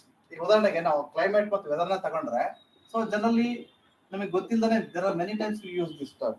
Climate ಸರಿ ಇಲ್ಲ ಇವತ್ತಿನ ಅಂತಾನೆ ಹೇಳ್ತೀವಿ. ಇವತ್ತು ಕ್ಲೈಮೇಟ್ ಸರಿ ಇಲ್ಲ ಬಾಗುರು ಹೋಗೋಣ ಎಲ್ಲಾರು ಅಂತೀವಿ, ಅಥವಾ ಇವತ್ತು ಕ್ಲೈಮೇಟ್ ಸರಿ ಇಲ್ಲ ಬಾ, ವೆದರ್ ಸರಿ ಇಲ್ಲ ಬಾ ಅಂತ ಹೇಳ್ತೀವಿ. ಹಾಗಿದ್ರೆ ಯಾವ ಟರ್ಮ್ ಅನ್ನು ನಾನು ಬಳಸ್ಬೇಕು? ವೆದರ್ ಅಂತ ಬಳಸ್ಬೇಕು, ಕ್ಲೈಮೇಟ್ ಅಂತ ಬಳಸ್ಬೇಕು? ಇಲ್ಲಿ ಜಾಗ್ರಫಿ ಅಂತಾನೆ ಅದು. ಇಲ್ಲಿ ಇವ್ರು ಹೇಳಿದಾಗೆ ವೆದರ್ ಆಗ್ಲಿ ಕ್ಲೈಮೇಟ್ ಆಗ್ಲಿ, ಹೊರಗಡೆ ಹೋದ ತಕ್ಷಣ ನಾವು ಏನ್ ನೋಡಿರ್ತೀವಿ? ಏನ್ ಬಂದಿದೆ? ಇವತ್ತು ಮಳೆ ಬಂದಿದೆ. ಮಳೆ ಬಂದಿದೆ ಅನ್ನೋದು ಒಂದು ಕಾಂಪೊನೆಂಟ್, ಅಂದ್ರೆ ಇಟ್ಸ್ ರೈನ್ಫಾಲ್ ಇಸ್ ಕಾಂಪೊನೆಂಟ್. ಕ್ಲೈಮೇಟ್ಗೂ ಅದೇ ಕಾಂಪೊನೆಂಟ್, ವೆದರ್ಗೂ ಅದೇ. ಅಥವಾ ಟೆಂಪರೇಚರ್ ಸಡನ್ ಚೇಂಜಸ್ ಆದ್ರೆ ಟೆಂಪರೇಚರ್ ಇಸ್ ಆಲ್ಸೋ ಕಾಂಪೊನೆಂಟ್. ಅಥವಾ ವಿಂಡ್ ಅಂದ್ರೆ ಮಾರುತಗಳು, ಅಥವಾ ನಾವೇನು ಗಾಳಿ ಅಂತ ಹೇಳ್ತೀವಲ್ಲ ಅದು ಬೀಸ್ತಾ ಇತ್ತು ಅಂದ್ರೆ ಅದು ಕೂಡ ಒಂದು ಕಾಂಪೊನೆಂಟ್. ಸೊ ಹಾಗಾದಾಗ ಕ್ಲೈಮೇಟ್ಗೂ ಸೇಮ್ ಕಾಂಪೊನೆಂಟೇ ಇರುತ್ತೆ, ವೆದರ್ಗೂ ಅದೇ ಕಾಂಪೊನೆಂಟ್ ಇರುತ್ತೆ. ಬಟ್ ವೆದರ್ ಅನ್ನೋದು it's a short term. Short term ಅಂದ್ರೆ it may be of 24 hours. ಅಂದ್ರೆ ನಾಳೆ ಸಂಜೆ ಇದೇ ಟೈಮ್ಗೆ ಇದೇ ತರ ವೆದರ್ ಇರುತ್ತೆ ಅಂತ ಹೇಳಕ್ಕಾಗಲ್ಲ. ಅಂದ್ರೆ ನಾಳೆ ತುಂಬಾ ಬಿಸಿಲು ಇರ್ಬೋದು, ನಾಳೆ ಮಧ್ಯಾಹ್ನ, ಅಥವಾ ನಾಳೆ ಮತ್ತೆ ಈವ್ನಿಂಗ್ ಮಳೆ ಬರ್ಬೋದು. ಸೊ ಓಕೆ, ಅಂದ್ರೆ ಆ ರೈನ್ಫಾಲ್ ಅನ್ನೋದು, ಟೆಂಪರೇಚರ್ ಅನ್ನೋದು, ಅಥವಾ ಅಟ್ಮಾಸ್ಫಿಯರಿಕ್ ಪ್ರೆಷರ್ ಆಗಿರ್ಬೋದು, ಅಥವಾ the direction in which wind blows ಅಂತ ಇರ್ಬೋದು. ಇವೆಲ್ಲವೂ ಕೂಡ ಕಾಂಪೊನೆಂಟ್ ಆಫ್ ವೆದರ್. ನಾನು ಏನ್ ಹೇಳಿದೆ ಅವೆಲ್ಲವೂ ಕೂಡ ಕಾಂಪೊನೆಂಟ್ ಆಫ್ ಕ್ಲೈಮೇಟ್ಸ್. ಸೊ ಆದಾಗ ಶಾರ್ಟ್ ಟರ್ಮ್ಗೆ ಏನೇನು ಚೇಂಜಸ್ ಆಗುತ್ತೆ ಅವೆಲ್ಲವೂ ಕೂಡ ವೆದರ್ ಅಂತ ಹೇಳ್ತೀವಿ. ಉದಾಹರಣೆಗೆ ನಾಳೆ ಮಧ್ಯಾಹ್ನ ಟೆಂಪರೇಚರ್ ಜಾಸ್ತಿ ಇದ್ರೆ, ಅಥವಾ ನಾಳೆ ಮತ್ತೆ ಈವ್ನಿಂಗ್ ಮಳೆ ಬಂದ್ರೆ, ಅಥವಾ ಏನಾದ್ರು ಅಟ್ಮಾಸ್ಫಿಯರಿಕ್ ಪ್ರೆಷರ್ ಜಾಸ್ತಿ ಆಗೋದು ಅಥವಾ ಕಡಿಮೆ ಆಗೋದು, ಇವೆಲ್ಲವೂ ಕೂಡ ಕಮ್ಸ್ ಅಂಡರ್ ವೆದರ್. ಅಂದ್ರೆ ವೆದರ್ ಅಂತಂದ್ರೆ it is for short term, 24 hours ಇರ್ಬೋದು, ಅಥವಾ ಮ್ಯಾಕ್ಸಿಮಮ್ ಆಫ್ 1 week, ಒಂದು ವಾರ ಇರ್ಬೋದು. ಬಟ್ ಕ್ಲೈಮೇಟ್ ಅಂದ್ರೆ ಏನಂದ್ರೆ the same components. So more than 25 years ಅಲ್ಲಿ, ಅಂದ್ರೆ ಸರಾಸರಿ 25 ವರ್ಷಗಳ ಅವರೇಜ್ ಅಲ್ಲಿ ಏನೇನ್ ಚೇಂಜಸ್ ಆಗುತ್ತೆ ಅದನ್ನ ಕ್ಲೈಮ್ಯಾಟಿಕ್ ಚೇಂಜ್ ಅಂತ, ಅಂದ್ರೆ ಕ್ಲೈಮೇಟ್ ಅಂತ ಹೇಳ್ತೀವಿ. ಅಂದ್ರೆ ನಾವು ಗ್ಲೋಬಲ್ ಕ್ಲೈಮ್ಯಾಟಿಕ್ ಚೇಂಜ್ ಅಂತ ಮಾತಾಡ್ತೀವಿ. ಯಾವತ್ತೂ ಕೂಡ ನಾವು ಕ್ಲೈಮ್ಯಾಟಿಕ್ ಚೇಂಜ್ ಅನ್ನೋದನ್ನ ಬರೀ ಬೆಂಗಳೂರಲ್ಲಿ ಕ್ಲೈಮ್ಯಾಟಿಕ್ ಚೇಂಜ್ ಅಂತ ಬಳಸಲ್ಲ, ಅಥವಾ ಕರ್ನಾಟಕದಲ್ಲಿ ಕ್ಲೈಮ್ಯಾಟಿಕ್ ಚೇಂಜ್ ಅಂತ ಬಳಸಲ್ಲ. ಅಂದ್ರೆ ನೋಡಿ, ವೆದರ್ ಅನ್ನೋದೇನಿದೆ ಶಾರ್ಟ್ ಟರ್ಮಿಗೆ ಇರ್ಬೋದು, ಹಾಗೆ ಸ್ಮಾಲರ್ ಜಿಯೋಗ್ರಫಿಕಲ್ ಏರಿಯಾ. ಉದಾಹರಣೆಗೆ ಈಗ ನೋಡಿ, ಇಲ್ಲಿ ಬೇ ಆಫ್ ಬೆಂಗಾಲ್ ಅಲ್ಲಿ ಯಾವ್ದೋ ಒಂದು ಸೈಕ್ಲೋನ್ ಬೀಸ್ತು ಅಂದ್ರೆ ಈ ಈಸ್ಟ್ ಕೋಸ್ಟ್ ಅಲ್ಲಿ ಮಾತ್ರ ಮಳೆ ಜಾಸ್ತಿ ಬರುತ್ತೆ. ಹಾಗಿದ್ದಾಗ ಸೌತ್ ಇಂಡಿಯಾದಲ್ಲಿ ಏನೇನ್ ಟಿವಿಗಳಿದೆ ಆ ಟಿವಿನಲ್ಲಿ ವೆದರ್ ರಿಪೋರ್ಟ್ ತೋರಿಸ್ತಾರೆ. ಅಂದ್ರೆ ಯಾವ್ದಾದ್ರು ಒಂದು ಬೇ ಆಫ್ ಬೆಂಗಾಲ್ ಅಲ್ಲಿ ಸೈಕ್ಲೋನ್ ಆರಿಜಿನ್ ಆಗಿ ಅದು ಈ ತರ ಈಸ್ಟ್ ಕೋಸ್ಟ್ ಅಲ್ಲಿ ಏನಾದ್ರು ಅಂದ್ರೆ ಅಪ್ಪಳಿಸ್ತಾ ಇತ್ತು ಅಂದ್ರೆ, ಬರ್ತಾ ಇತ್ತು ಅಂದ್ರೆ, ಅವಾಗ ಮಾತ್ರ ಈ ಭಾಗದಲ್ಲಿ ನಮ್ಮ ಇಂಡಿಯಾದ ಈಸ್ಟ್ ಕೋಸ್ಟ್ ಅಲ್ಲಿ ಏನೇನು ಸ್ಟೇಟ್ಸ್ ಇದೆ, ಲೈಕ್ ಒಡಿಶಾ ಅಥವಾ ವೆಸ್ಟ್ ಬೆಂಗಾಲ್ ಇಂದನೂ ತಗೊಂಡ್ರೆ ವೆಸ್ಟ್ ಬೆಂಗಾಲ್, ಒಡಿಶಾ, ಅದಾದ ನಂತರ ವಿ ಹ್ಯಾವ್ ಈ ತೆಲಂಗಾಣ, ಆಂಧ್ರ ಪ್ರದೇಶ್, ತಮಿಳುನಾಡು, ಈ ಭಾಗಗಳಲ್ಲಿ ಇರ್ತಕ್ಕಂಥ ಟಿವಿಗಳಲ್ಲಿ ಏನ್ ರಿಪೋರ್ಟ್ ತೋರಿಸ್ತಾರೆ? ನಾರ್ಮಲಿ ವಿಚ್ ರಿಪೋರ್ಟ್, ಯಾವ್ದು ರಿಪೋರ್ಟ್ ಬರುತ್ತೆ? ಕ್ಲೈಮೇಟ್ ರಿಪೋರ್ಟ್ ಬರುತ್ತಾ, ವೆದರ್ ರಿಪೋರ್ಟ್ ಬರುತ್ತಾ? ವೆದರ್ ರಿಪೋರ್ಟ್ ಬರುತ್ತೆ. ಸೊ ಹಾಗಾಗಿ ವೆದರ್ ಅನ್ನೋದಂದ್ರೆ it is for smaller area, that is short term. ಅಂದ್ರೆ 24 hours ಇರ್ಬೋದು, ಅಥವಾ ಮ್ಯಾಕ್ಸಿಮಮ್ ಅಂದ್ರೆ 1 week ಅಲ್ಲಿ ಏನ್ ಬದಲಾಗುತ್ತೆ ಅದನ್ನ ನಾವು ವೆದರ್ ಅಂತ ಹೇಳ್ತೀವಿ. ಬಟ್ ಅದೇ ರೀತಿ ನಾವು ಕ್ಲೈಮೇಟ್ ಅಂತ ಬಂದಾಗ, ಕ್ಲೈಮೇಟ್ ಅನ್ನೋದನ್ನ ನಾವು ಎಷ್ಟಕ್ಕೆ ಬಳಸ್ತೀವ? ಕ್ಲೈಮೇಟ್ ಚೇಂಜ್ ಅಂತ ಏನಂತ ಹೇಳ್ತೀವಿ ನಾವು? ಕ್ಲೈಮೇಟ್ ಚೇಂಜ್ ಅಂದ್ರೆ it is for entire world. ಅಂದ್ರೆ ಇಡೀ ಎಂಟೈರ್ ನಮ್ಗೆ ಏನು ಪ್ರಪಂಚಕ್ಕೆ ಏನು ಗ್ಲೋಬಲ್ ಚೇಂಜಸ್ ಏನಿದೆ that is for climatic change ಅಂತ ಕರಿತೀವಿ. ಸೊ ಅಲ್ಲಿ ಕ್ಲೈಮ್ಯಾಟಿಕ್ ಚೇಂಜ್ ಅಂದಾಗ್ಲೂ ಕೂಡ the same components we are using. Rainfall ಇರ್ಬೋದು, ಟೆಂಪರೇಚರ್ ಇರ್ಬೋದು, ಅಥವಾ ಅಟ್ಮಾಸ್ಫಿಯರಿಕ್ ಪ್ರೆಷರ್ ಇರ್ಬೋದು, ಅಥವಾ the direction in which wind blows, ಅಂದ್ರೆ ಯಾವ ದಿಕ್ಕಲ್ಲಿ ಗಾಳಿ ಬೀಸ್ತದೆ, ಅದು ಯಾವ ದಿಕ್ಕಲ್ಲಿ ಗಾಳಿ ಬೀಸುತ್ತೆ, ಒಂದು ಉಷ್ಣಾಂಶ, ಮಳೆ, ಮತ್ತೆ ಈ ಮಾರುತಗಳು 25 years ಅಂಡ್ ಎಬೋ ಅಷ್ಟು ವರ್ಷಗಳಲ್ಲಿ ಅವರೇಜ್ ಅಲ್ಲಿ ಚೇಂಜಸ್ ಆಗ್ಬೇಕು. ಈ ಉದಾಹರಣೆಗೆ ನಾವು ಎಕ್ಸಾಂಪಲ್ 2000, ಓಕೆ ಟೇಕ್ ಎಕ್ಸಾಂಪಲ್ 1995 ಅಲ್ಲಿ ಟೆಂಪರೇಚರ್ ಎಷ್ಟಿತ್ತು, ಈಗ 2025 ನಲ್ಲಿ ಟೆಂಪರೇಚರ್ ಇದೆ ಜಸ್ಟ್ ಎಷ್ಟು, ಒಂದು 0.2 ಅಥವಾ 0.3 0.5% ಟೆಂಪರೇಚರ್ಸ್ ವೇರಿಯೇಷನ್ಸ್ ಆಗಿದೆ, ಅಂದ್ರೆ ಜಾಸ್ತಿ ಆಗಿದೆ ಅಂತ ಅನ್ಕೊಳ್ಳೋಣ. ಟೆಂಪರೇಚರ್ ಚೇಂಜ್ ಆದಾಗಲೇ ನಾವು ಅವಾಗಲೇ ಹೇಳ್ತೀವಿ ಗ್ಲೋಬಲ್ ವಾರ್ಮಿಂಗ್ ಅನ್ನೋದು ಬಂತು. ಅಂದ್ರೆ global warming there are another reasons are there, but ನಾವು ಟೆಂಪರೇಚರ್ ಅಂತ ಒಂದು ಟರ್ಮ್ ಯೂಸ್ ಮಾಡ್ಬೇಕಾದ್ರೆ 1995 ಇಸ್ವಿನಲ್ಲಿ ಇಷ್ಟು ಟೆಂಪರೇಚರ್ ಇದ್ದು 2025ರಲ್ಲಿ ಅಥವಾ 2024ರಲ್ಲಿ 0.4 ನಷ್ಟು ಅಥವಾ 0.3% ರೈಸ್ ಆಗಿದೆ over a period of 25 years ಅಂದಾಗ it's A component of climatic change ಅಂತ ನಾವು ಹೇಳ್ಬೋದು. ಅಥವಾ ರೈನ್ಫಾಲ್ ಪ್ಯಾಟರ್ನ್ಸ್ ಕೂಡ ಚೇಂಜ್ ಆಗಿದೆ. ಉದಾಹರಣೆಗೆ ನಂದೇ ಎಕ್ಸಾಂಪಲ್ ಹೇಳ್ತೀನಿ. ನಾನು ಚಿಕ್ಕವನಿದ್ದಾಗ ನಮ್ಮ ಊರಲ್ಲಿ ಹಳ್ಳಗಳೆಲ್ಲ ತುಂಬಾ ಹರಿತಿತ್ತು. ಅಂದ್ರೆ ಸಣ್ಣ ಸಣ್ಣ ಸ್ಟ್ರೀಮ್ಸ್ ಏನಿರ್ತಿತ್ತಲ್ಲ ಅದು ತುಂಬಾ ಹರಿತಾ ಇತ್ತು. ಅಂದ್ರೆ ವರ್ಷ ಪೂರ್ತಿ ತುಂಬಾ ಹರಿಯೋದು. ಇವಾಗ ನಾನು ನೋಡ್ತೀನಿ ಅದು ಯಾವುದು ಕೂಡ ತುಂಬಾ ಹರಿತಾ ಇಲ್ಲ, ಎಲ್ಲ ಡ್ರೈ ಆಗಿದೆ. So what is the reason behind this? ಈ over a period of 30 years ಅಲ್ಲಿ ಅಥವಾ over a period of 25 years ಅಲ್ಲಿ ರೈನ್ಫಾಲ್ ಕಡಿಮೆ ಆಗಿದೆ ಅಂತ ನಾನು ಹೇಳ್ಬೋದು. It is also climatic change ಅಂತ ನಾನು ಹೇಳ್ತೀನಿ ನನ್ನ ಪ್ರಕಾರ. ಅಂದ್ರೆ 25 years ಅಂಡ್ ಎಬೋವ್ ನಲ್ಲಿ ಏನೇನು ಚೇಂಜಸ್ ಆಗುತ್ತೆ normally you can say it's a climatic change ಅಂತ ಹೇಳ್ಬೋದು. ಬಟ್ 24 hours ಅಥವಾ 1 week ಅಲ್ಲಿ ಏನು ಬದಲಾವಣೆ ಆಗ್ತದೆ it's a short term phenomena, it's a weather changes ಅಂತ ಹೇಳ್ಬೋದು. ಈ ತರದನ್ನ ಫೀಲ್ ಮಾಡ್ಕೋಬೇಕಂದ್ರೆ ಜಾಗ್ರಫಿಯನ್ನ ಚೆನ್ನಾಗಿ ಗೊತ್ತಿರಬೇಕು. ಜೊತೆಗೆ ಜಾಗ್ರಫಿ ಪ್ರಾಕ್ಟಿಕಲ್ಗೂ ಕೂಡ ನಾವು ಕಲಿಬಹುದು. ಸೊ ನಾನು ಒಂದು ಅಪ್ರೋಚ್ ಅನ್ನ ಹೇಳಿದೆ. ಜೊತೆಗೆ ಜಾಗ್ರಫಿ ಮತ್ತೆ ಯಾವ ರೀತಿ ಕಲಿಬಹುದು? ಬೇರೆ ಜಾಗ್ರಫಿನ ಹೇಳಿ, ನಿಮಗೆ ಅಂತ ಗೊತ್ತಿದ್ರೆ ಹೇಳಿ. ಜಾಗ್ರಫಿ ಯಾವ ರೀತಿ ಕಲಿಬಹುದು? ಜಾಗ್ರಫಿ ಅಂದ್ರೆ ಒಂದು ನಾವು ಜಸ್ಟ್ ಈ ನೋಡೋ ಮುಖಾಂತರ ಕಲಿಬಹುದು ಅಂತ ನಾನು ಹೇಳಿದೆ. ಅದೇ ರೀತಿ ಮತ್ತೆ ಬೇರೆ ಏನಿದೆ ಅಪ್ರೋಚಸ್ ಜಾಗ್ರಫಿ ಕಲಿಯೋದಕ್ಕೆ? ಅಂದ್ರೆ ನಾನು ಹೇಳ್ತಾ ಇರೋದು ಏನಂತಂದ್ರೆ, ನಾನೆಲ್ಲ ಆಸ್ಪಿರೆಂಟ್ಸ್ ಹೇಳ್ತಾ ಇರೋದು ಜಾಗ್ರಫಿ ಅನ್ನೋ ಸಬ್ಜೆಕ್ಟು ತುಂಬಾ ತುಂಬಾ ಇಂಟ್ರೆಸ್ಟಿಂಗ್ ಸಬ್ಜೆಕ್ಟು. ನೀವು ಸ್ವಲ್ಪ ಆಸಕ್ತಿ ಕೊಡ್ಬೇಕು ಫಸ್ಟ್ ಥಿಂಗ್. ಯಾಕಂದ್ರೆ ಜಾಗ್ರಫಿ ಸಬ್ಜೆಕ್ಟು ಬೇರೆ ಇತಿಹಾಸ ಓದಂಗಲ್ಲ. ನೀವು ಒಬ್ಬ ಕೃಷ್ಣದೇವರಾಯ ಬಗ್ಗೆ ಅಥವಾ ಯಾರೋ ಒಬ್ಬ ಬಗ್ಗೆ ಓದ್ಬೇಕಾದ್ರೆ ತುಂಬಾ ಸುಲಭವಾಗಿ ಅರ್ಥ ಆಗ್ತಾ ಹೋಗುತ್ತೆ, ಅಷ್ಟೇ ಬೇಗ ಮರ್ತು ಹೋಗುತ್ತೆ. ಇನ್ನು ನೋಡಿ, ಈಗ ಕೃಷ್ಣದೇವರಾಯರು ಆಡಳಿತ ಅಂದ್ರೆ ಅವರ ಅವಧಿ ಎಲ್ಲಿಂದ ಎಲ್ಲಿವರೆಗಿತ್ತು, ಅವ್ರು ಏನೇನು ಪುಸ್ತಕಗಳು ಬರೆದ್ರು, ಅವರ ಆಡಳಿತ ಹೇಗಿತ್ತು ಅನ್ನೋದನ್ನ ಯಾರು ಬಂದು ಹೇಳಿ ನಿಮ್ಗೆ ಅರ್ಥ ಮಾಡೋ ಅವಶ್ಯಕತೆ ಇಲ್ಲ. ನೀವು ಪುಸ್ತಕ ಓದ್ತಾ ಹೋದ್ರೆ ನಿಮ್ಗೆ ಕ್ಲಿಯರ್ ಆಗಿ ಅರ್ಥ ಆಗುತ್ತೆ. ಬಟ್ ಅಷ್ಟು ಬೇಗ ಅದು ಮರ್ತೋಗುತ್ತೆ. ಅಂದ್ರೆ ಅದು ತುಂಬಾ ಸುಲಭವಾಗಿ ಅರ್ಥ ಆಗಿದ್ದು ತುಂಬಾ ಬೇಗ ಮರ್ತೋಗುತ್ತೆ. ಬಟ್ ಆದ್ರೆ ಜಾಗ್ರಫಿ ಹಾಗಿಲ್ಲ. ಜಾಗ್ರಫಿ ಕಲೀಲಿಕ್ಕೆ, ಅದು ಓದಿ ಅರ್ಥ ಮಾಡ್ಕೊಳ್ಳೋದಕ್ಕೆ ಟೈಮ್ ತಗೊಳುತ್ತೆ. ಬಟ್ ಮರ್ತೋಗೋಕ್ಕೂ ಕೂಡ ಟೈಮ್ ತಗೊಳುತ್ತೆ. ಅಂದ್ರೆ ಅಷ್ಟು ಸುಲಭವಾಗಿ ಮರ್ತೋಗಲ್ಲ. ಒನ್ಸ್ ಅರ್ಥ ಆಯ್ತು ಅಂದ್ರೆ ಅದು ತುಂಬಾ ಸುಲಭವಾಗಿ ಮರ್ತೋಗಲ್ಲ. ಆ ದೃಷ್ಟಿಯಿಂದ ಜಾಗ್ರಫಿನ ಸ್ವಲ್ಪ ಆಸಕ್ತಿ ಕೊಟ್ಟು ಓದಿ. ಜೊತೆಗೆ ಜಾಗ್ರಫಿನ ತುಂಬಾ ಸುಲಭವಾಗಿ ಕಲೀಲಿಕ್ಕೆ ದೆರ್ ಆರ್ ಮೆನಿ ಅಪ್ರೋಚಸ್. ಒಂದು ಹೇಳಿದೆ ನಾನು, ಒಂದು just by like visiting Bannerghatta national park ಹೋದ್ರೆ ನಿಮ್ಗೆ ಗೊತ್ತಾಗುತ್ತೆ, ಕ್ಲಿಯರ್ ಆಗಿ ಅರ್ಥ ಆಗುತ್ತೆ. ಅದೇ ರೀತಿ ಎಲ್ಲಾರು ನೀವು ನ್ಯಾಷನಲ್ ಹೈವೇನಲ್ಲಿ ಟ್ರಾವೆಲ್ ಮಾಡ್ಬೇಕಾದ್ರೆ ವಿಂಡೋ ಸೀಟಲ್ಲಿ ಕೂತ್ರೆ ಸೈಡಲ್ಲಿ ಆ ಕಲ್ಲುಗಳು ಬರೆದಿದ್ದಾನೆ ನಾನು ತೋರಿಸಿ ಹೇಳಿದೆ, ಯಾವ ಕಲರ್ ಬರೆದಿದ್ದಾನೆ. ಇದರಿಂದ 4 ಹೇಳ್ಬೋದು. ಒಂದು ನ್ಯಾಷನಲ್ ಹೈವೇ ಕಲರ್, ನ್ಯಾಷನಲ್ ಹೈವೇನೋ, ಅಥವಾ ಸ್ಟೇಟ್ ಹೈವೇನೋ ಅಥವಾ ಡಿಸ್ಟ್ರಿಕ್ಟ್ ರೋಡ್ ಅಥವಾ ರೂರಲ್ ರೋಡ್ ಅಂತ ಹೇಳ್ಬೋದು. ಅದ ಬಿಟ್ಟು ಬೇರೆ ನಾನು ಹೇಳಿದೆ ನ್ಯಾಷನಲ್ ಹೈವೇ NHA ಅಂತ ಬರ್ದಿರ್ತಾನೆ ಟೋಲ್ ಮೇಲೆ, that means it comes under national highway authority of India. ಅಂದ್ರೆ ಆ road construction maintenance comes under NHA ಅಂತ ಹೇಳಿದೆ. ಅದ್ರ ಜೊತೆಗೆ ಇನ್ನೂ ಬೇರೆ ಬೇರೆ ನೀವು ಕಲಿಬಹುದು ಅನ್ನೋದನ್ನು ನಾನು ಕೂಡ ಹೇಳಿದೆ. ಈ ಒಂದು ಅಪ್ರೋಚ್ ಬಿಟ್ಟು ಜಾಗ್ರಫಿನ ಮತ್ತೆ ಬೇರೆ ಯಾವ ರೀತಿ ಕಲಿಬಹುದು? ನೀವೇ ಹೇಳಿ, ನೀವೇ ಇಂಟ್ರಾಕ್ಟ್ ಮಾಡಕ್ ನೀವು ಇಬ್ಬರೇ ಇದ್ದೀರಿ. ಯಾರು ಜಸ್ಟ್ ಇದು ಮಾಡಿ ಟೆಕ್ಸ್ಟ್ ಮೆಸೇಜ್ ಮಾಡ್ಬೇಕಾದ್ರೆ ಹೇಳಿ. ಜಾಗ್ರಫಿನ ಇನ್ನೂ ಬೇರೆ ಬೇರೆ ರೂಪದಲ್ಲಿ ಕಲಿಬಹುದು ನಾವು. ಓಕೆ, ಇಲ್ಲಿ ನೋಡಿ, ಜಾಗ್ರಫಿನ ಕಲಿಬೇಕೆ ಈಗ ಕೆಲವೊಂದು ವಿಡಿಯೋಸ್ಗಳನ್ನ ನೋಡಿ. ನೀವು ವಿಡಿಯೋಸ್ಗಳನ್ನ ನೋಡ್ಬೋದು, ನೆಟ್ ಅಲ್ಲಿ ನಿಮಗೆ ವಿಡಿಯೋಗಳು ಸಿಗುತ್ತೆ. ಎಕ್ಸಾಂಪಲ್ ನೀವು ಓಕೆ, ಈಗ ಒಂದು ಪ್ಲೇಟ್ ಟೆಕ್ಟೋನಿಕ್ಸ್ ಥಿಯರಿ ಅಂತ ಇದೆ, ನಿಮ್ಗೆ ಗೊತ್ತಿರ್ಬೋದು. ಪ್ಲೇಟ್ ಟೆಕ್ಟೋನಿಕ್ಸ್ ಥಿಯರಿ ಅಂತಂದ್ರೆ ಈ ನಮ್ಮ ಹಿಮಾಲಯನ್ ಆರಿಜಿನ್ ಹೇಗೆ ಅದು ಉಗಮ ಆಯಿತು ಅನ್ನೋದಕ್ಕೆ ಒಂದು ಥಿಯರಿ ಇದೆ, ಪ್ಲೇಟ್ ಟೆಕ್ಟೋನಿಕ್ ಥಿಯರಿ ಅಂತ ಹೇಳುತ್ತೆ. ಇದು 1960s ಅಲ್ಲಿ ಬಂದ 1960ರ ದಶಕದಲ್ಲಿ ಬಂದಂತ ಒಂದು ಥಿಯರಿ, ಇದೊಂದು ಸಿದ್ಧಾಂತ. ಇದಕ್ಕಿಂತ ಹಿಂದೆ 1912ರಲ್ಲಿ ಒಂದು ಥಿಯರಿ ಬರುತ್ತೆ, that is called as continental drift theory ಅಂತ ಹೇಳ್ತೀವಿ. ನಮ್ಮ ಕನ್ನಡದಲ್ಲಿ ಈ ಭೂಖಂಡಗಳ ಅಲೆತ ಸಿದ್ಧಾಂತ ಕರಿತೀವಿ. ಅಂದ್ರೆ ಈಗೇನು ಪ್ರೆಸೆಂಟ್ ನಾವು 7 ಕಾಂಟಿನೆಂಟ್ಗಳನ್ನ ನೋಡ್ತೀವಲ್ಲ, 7 ಏನು ನಮ್ಮ ಭೂಖಂಡಗಳು ಏನಿದೆ, ಅವೆಲ್ಲವೂ ಕೂಡ once upon A time they were United together, they were called as Pangaea ಅಂತ ಕರೆದ್ರು. ಆ ಪ್ಯಾಂಜಿಯಾ ಇದ್ದು ಬ್ರೇಕ್ ಆಯ್ತು, ಕೊನೆಗೆ ಅದೆಲ್ಲ ಇಂಡಿವಿಜುವಲ್ ಕಾಂಟಿನೆಂಟ್ ಆಯ್ತು ಅಂತ ಹೇಳಿದ್ರು. ಸೊ ಈ ಕಾಂಟಿನೆಂಟಲ್ ಡ್ರಿಫ್ಟ್ ಥಿಯರಿ ಏನು ಆಲ್ಫ್ರೆಡ್ ವೆಗೇನರ್ ಅಂತೇಳಿ ಏನೋ ಕೊಟ್ಟಿದ್ದಂತ ಸಿದ್ಧಾಂತ 1960s ಅಲ್ಲಿ ಅದನ್ನ ಪ್ರಾಕ್ಟಿಕಲಿ ಅಂದ್ರೆ ದಟ್ ಈಸ್ ಸೈಂಟಿಫಿಕಲಿ ಪ್ರೂವ್ ಮಾಡ್ತಾರೆ. ಸೊ ಅವಾಗ ಬಂದಿದೆ ಪ್ಲೇಟ್ ಟೆಕ್ಟೋನಿಕ್ ಥಿಯರಿ ಅಂತೇಳಿ. ಸೊ ಈ ಥಿಯರಿನ ನೀವು ಗೂಗಲ್ ಮಾಡಿ ನೋಡಿ, ಕೆಲವಾರು ವಿಡಿಯೋಸ್ಗಳನ್ನ ಮಾಡಾಕಿದ್ದಾರೆ. ಹೇಗೆ ನಮ್ಮ ಹಿಮಾಲಯಸ್ ಏನಿದೆ 4 ಪ್ಯಾರಲ್ ರೇಂಜಸ್ ಇದೆಯಲ್ಲ, ಟ್ರಾನ್ಸ್ ಹಿಮಾಲಯಸ್, ಗ್ರೇಟರ್ ಹಿಮಾಲಯ, ಲೆಸರ್ ಮತ್ತೆ ಶಿವಾಲಿಕ್ ಅಂತ ಇದೆಯಲ್ಲ, ಈ 4 ಪ್ಯಾರಲ್ ರೇಂಜಸ್ ಹೇಗೆ ಫಾರ್ಮೇಶನ್ ಆಯ್ತು ಅನ್ನೋದನ್ನ ಈ ಪ್ಲೇಟ್ ಟೆಕ್ಟೋನಿಕ್ ಥಿಯರಿ ಕ್ಲಿಯರ್ ಆಗಿ ಎಕ್ಸ್ಪ್ಲೇನ್ ಮಾಡುತ್ತೆ. ಸೊ ಯಾರೋ ಒಂದು 5-10 ನಿಮಿಷದ ವಿಡಿಯೋ ಮಾಡಿ ಹಾಕಿದ್ದಾರೆ, ಹೇಗೆ ಪ್ಲೇಟ್ಗಳು ಮೂವ್ ಆಗುತ್ತೆ, ಆ ಪ್ಲೇಟ್ಗಳು ಒಂದಕ್ಕೊಂದು ಕೊಲಿಷನ್ ಆದಾಗ ಹೇಗೆ ಈ ಮೌಂಟೇನ್ ಫಾರ್ಮೇಶನ್ ಆಯ್ತು ಅನ್ನೋದನ್ನ ಹೇಳಿದ್ದಾರೆ. ಆ ತರ ವಿಡಿಯೋ ನೋಡೋ ಮುಖಾಂತರ ನೀವು ಅದನ್ನೇ ಏನು ಟೆಕ್ಸ್ಟ್ ಫಾರ್ಮ್ಯಾಟ್ ಅಲ್ಲಿ ಏನು ಡಿಸ್ಕ್ರಿಪ್ಷನ್ ಅಲ್ಲಿ ಏನು ಬರೆದಿರ್ತಾರಲ್ಲ, ಅದನ್ನ ಓದಿ ಅರ್ಥ ಮಾಡ್ಕೊಳ್ಳೋದಕ್ಕೆ ನಿಮಗೆ ಟೈಮ್ ತಗೊಳುತ್ತೆ. It may take 1 hour. But ಆ 5 ನಿಮಿಷದ ವಿಡಿಯೋ ನೋಡಿದ್ರೆ ಸಾಕು. ಆ 1 hour ಏನು ಓದ್ತಿರಲ್ಲ ಅದನ್ನ ಜಸ್ಟ್ 5 ನಿಮಿಷ ವಿಡಿಯೋ ನೋಡಿ ಅರ್ಥ ಮಾಡ್ಕೋಬಹುದು. ಉದಾಹರಣೆಗೆ ಇನ್ನೊಂದು ಎಕ್ಸಾಂಪಲ್ ಕೊಟ್ಟು ಹೇಳ್ತೀನಿ ನಾನು. ಏನಂತಂದ್ರೆ ಈ ಶಿವರಾಮ್ ಕಾರಂತರು ಒಂದು ಪುಸ್ತಕ ಬರೆದಿದ್ದಾರೆ, ನಿಮ್ಗೆ ಗೊತ್ತಿರ್ಬೋದು.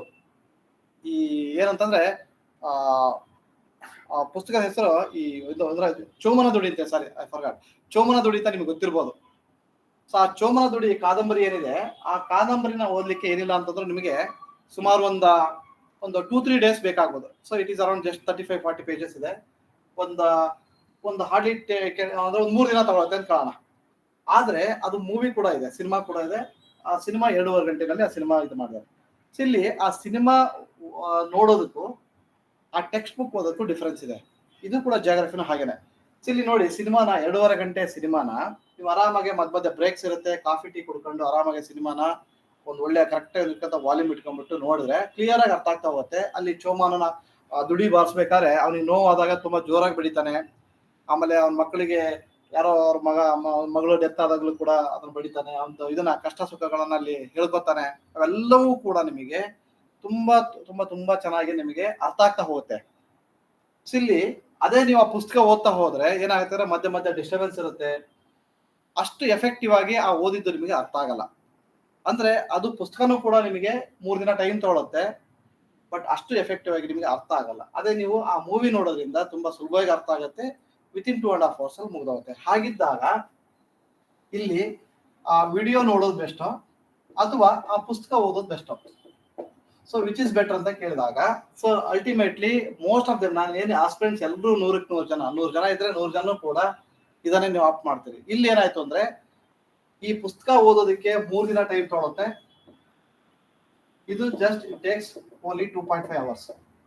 ಹಾಗಿದ್ದಾಗ ಈ ಮಾಧ್ಯಮ ಬೆಟರ್. ಅಂದ್ರೆ ಈ ಮಾಧ್ಯಮ ಏನಿದೆ ಇದು ಎಷ್ಟು ಎಫೆಕ್ಟಿವ್ ಅನ್ನೋದನ್ನು ಕೂಡ ನಾನು ಹೇಳ್ತೀನಿ.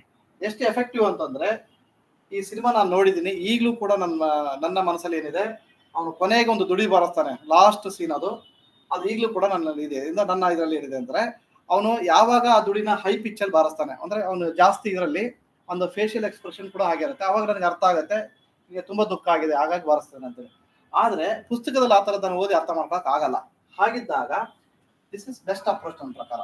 ಇಲ್ಲಿ ಕೂಡ ಜಾಗ್ರಫಿ ಕಲಿಬೇಕಾದ್ರೂ ಕೂಡ ಹಾಗೆ ನೋಡಿ, ವಿಡಿಯೋಸ್ ಅನ್ನ ನೋಡಿ, ಆನ್ಲೈನ್ ಅಲ್ಲಿ ತುಂಬಾ ವಿಡಿಯೋಸ್ಗಳು ಸಿಗ್ತಾ ಹೋಗುತ್ತೆ. ಆ ವಿಡಿಯೋಗಳನ್ನ ನೋಡಿದಾಗ ಏನಾಗುತ್ತೆ ಅಂದ್ರೆ ನಿಮಗೆ ಹಾಗೇನೆ ಅದು ಮನಸ್ಸಲ್ಲಿ ಉಳ್ಬಿಡುತ್ತೆ.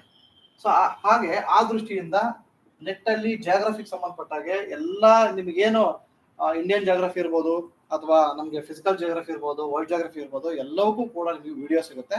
ಫ್ರೀ ಇದ್ದಾಗ ನೀವು ಅದನ್ನ ಬಳಸ್ಕೋಬಹುದು. ಇದು second way to learn geography, ಇನ್ನೊಂದು ಎರಡನೇ ಒಂದು ಮಾಧ್ಯಮ. ಹಾಗಿದ್ರೆ ಮತ್ತೆ ಬೇರೆ ಏನಿದೆ?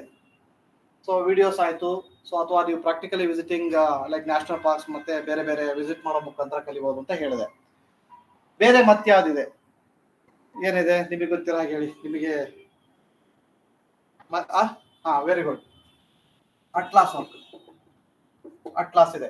ಇಲ್ಲಿ ಅಟ್ಲಾಸ್ ಅಲ್ಲೂ ಕೂಡ ತುಂಬಾ ಸುಲಭವಾಗಿ ಅಟ್ಲಾಸ್ ಅನ್ನ ನೋಡೋ ಮುಖಾಂತರ ನೀವು ಕಲಿಬಹುದು. ಉದಾಹರಣೆಗೆ ನಾನು ಯಾವಾಗ್ಲೂ ಓದೋ ಒಂದು ಅಟ್ಲಾಸ್ ಇದೆ, ಏನಂತಂದ್ರೆ ಪ್ರಾಕ್ಟೀಸ್ ಮಾಡೋ ಒಂದು ಅಟ್ಲಾಸ್ ಇದೆ, ಆಕ್ಸ್ಫರ್ಡ್ ಸ್ಟೂಡೆಂಟ್ ಅಟ್ಲಾಸ್ ಅಂತ ಬರುತ್ತೆ. ಆಕ್ಸ್ಫರ್ಡ್ ಸ್ಟೂಡೆಂಟ್ ಮತ್ತೆ ಆಕ್ಸ್ಫರ್ಡ್ ಸ್ಕೂಲ್ ಅಂತ ಇದೆ. ಆಕ್ಸ್ಫರ್ಡ್ ಸ್ಕೂಲ್ ಅಟ್ಲಾಸ್ ತಗೋಬೇಡಿ, ಆಕ್ಸ್ಫರ್ಡ್ ಸ್ಟೂಡೆಂಟ್ ಅಟ್ಲಾಸ್ ಅಂತ ಬರುತ್ತೆ.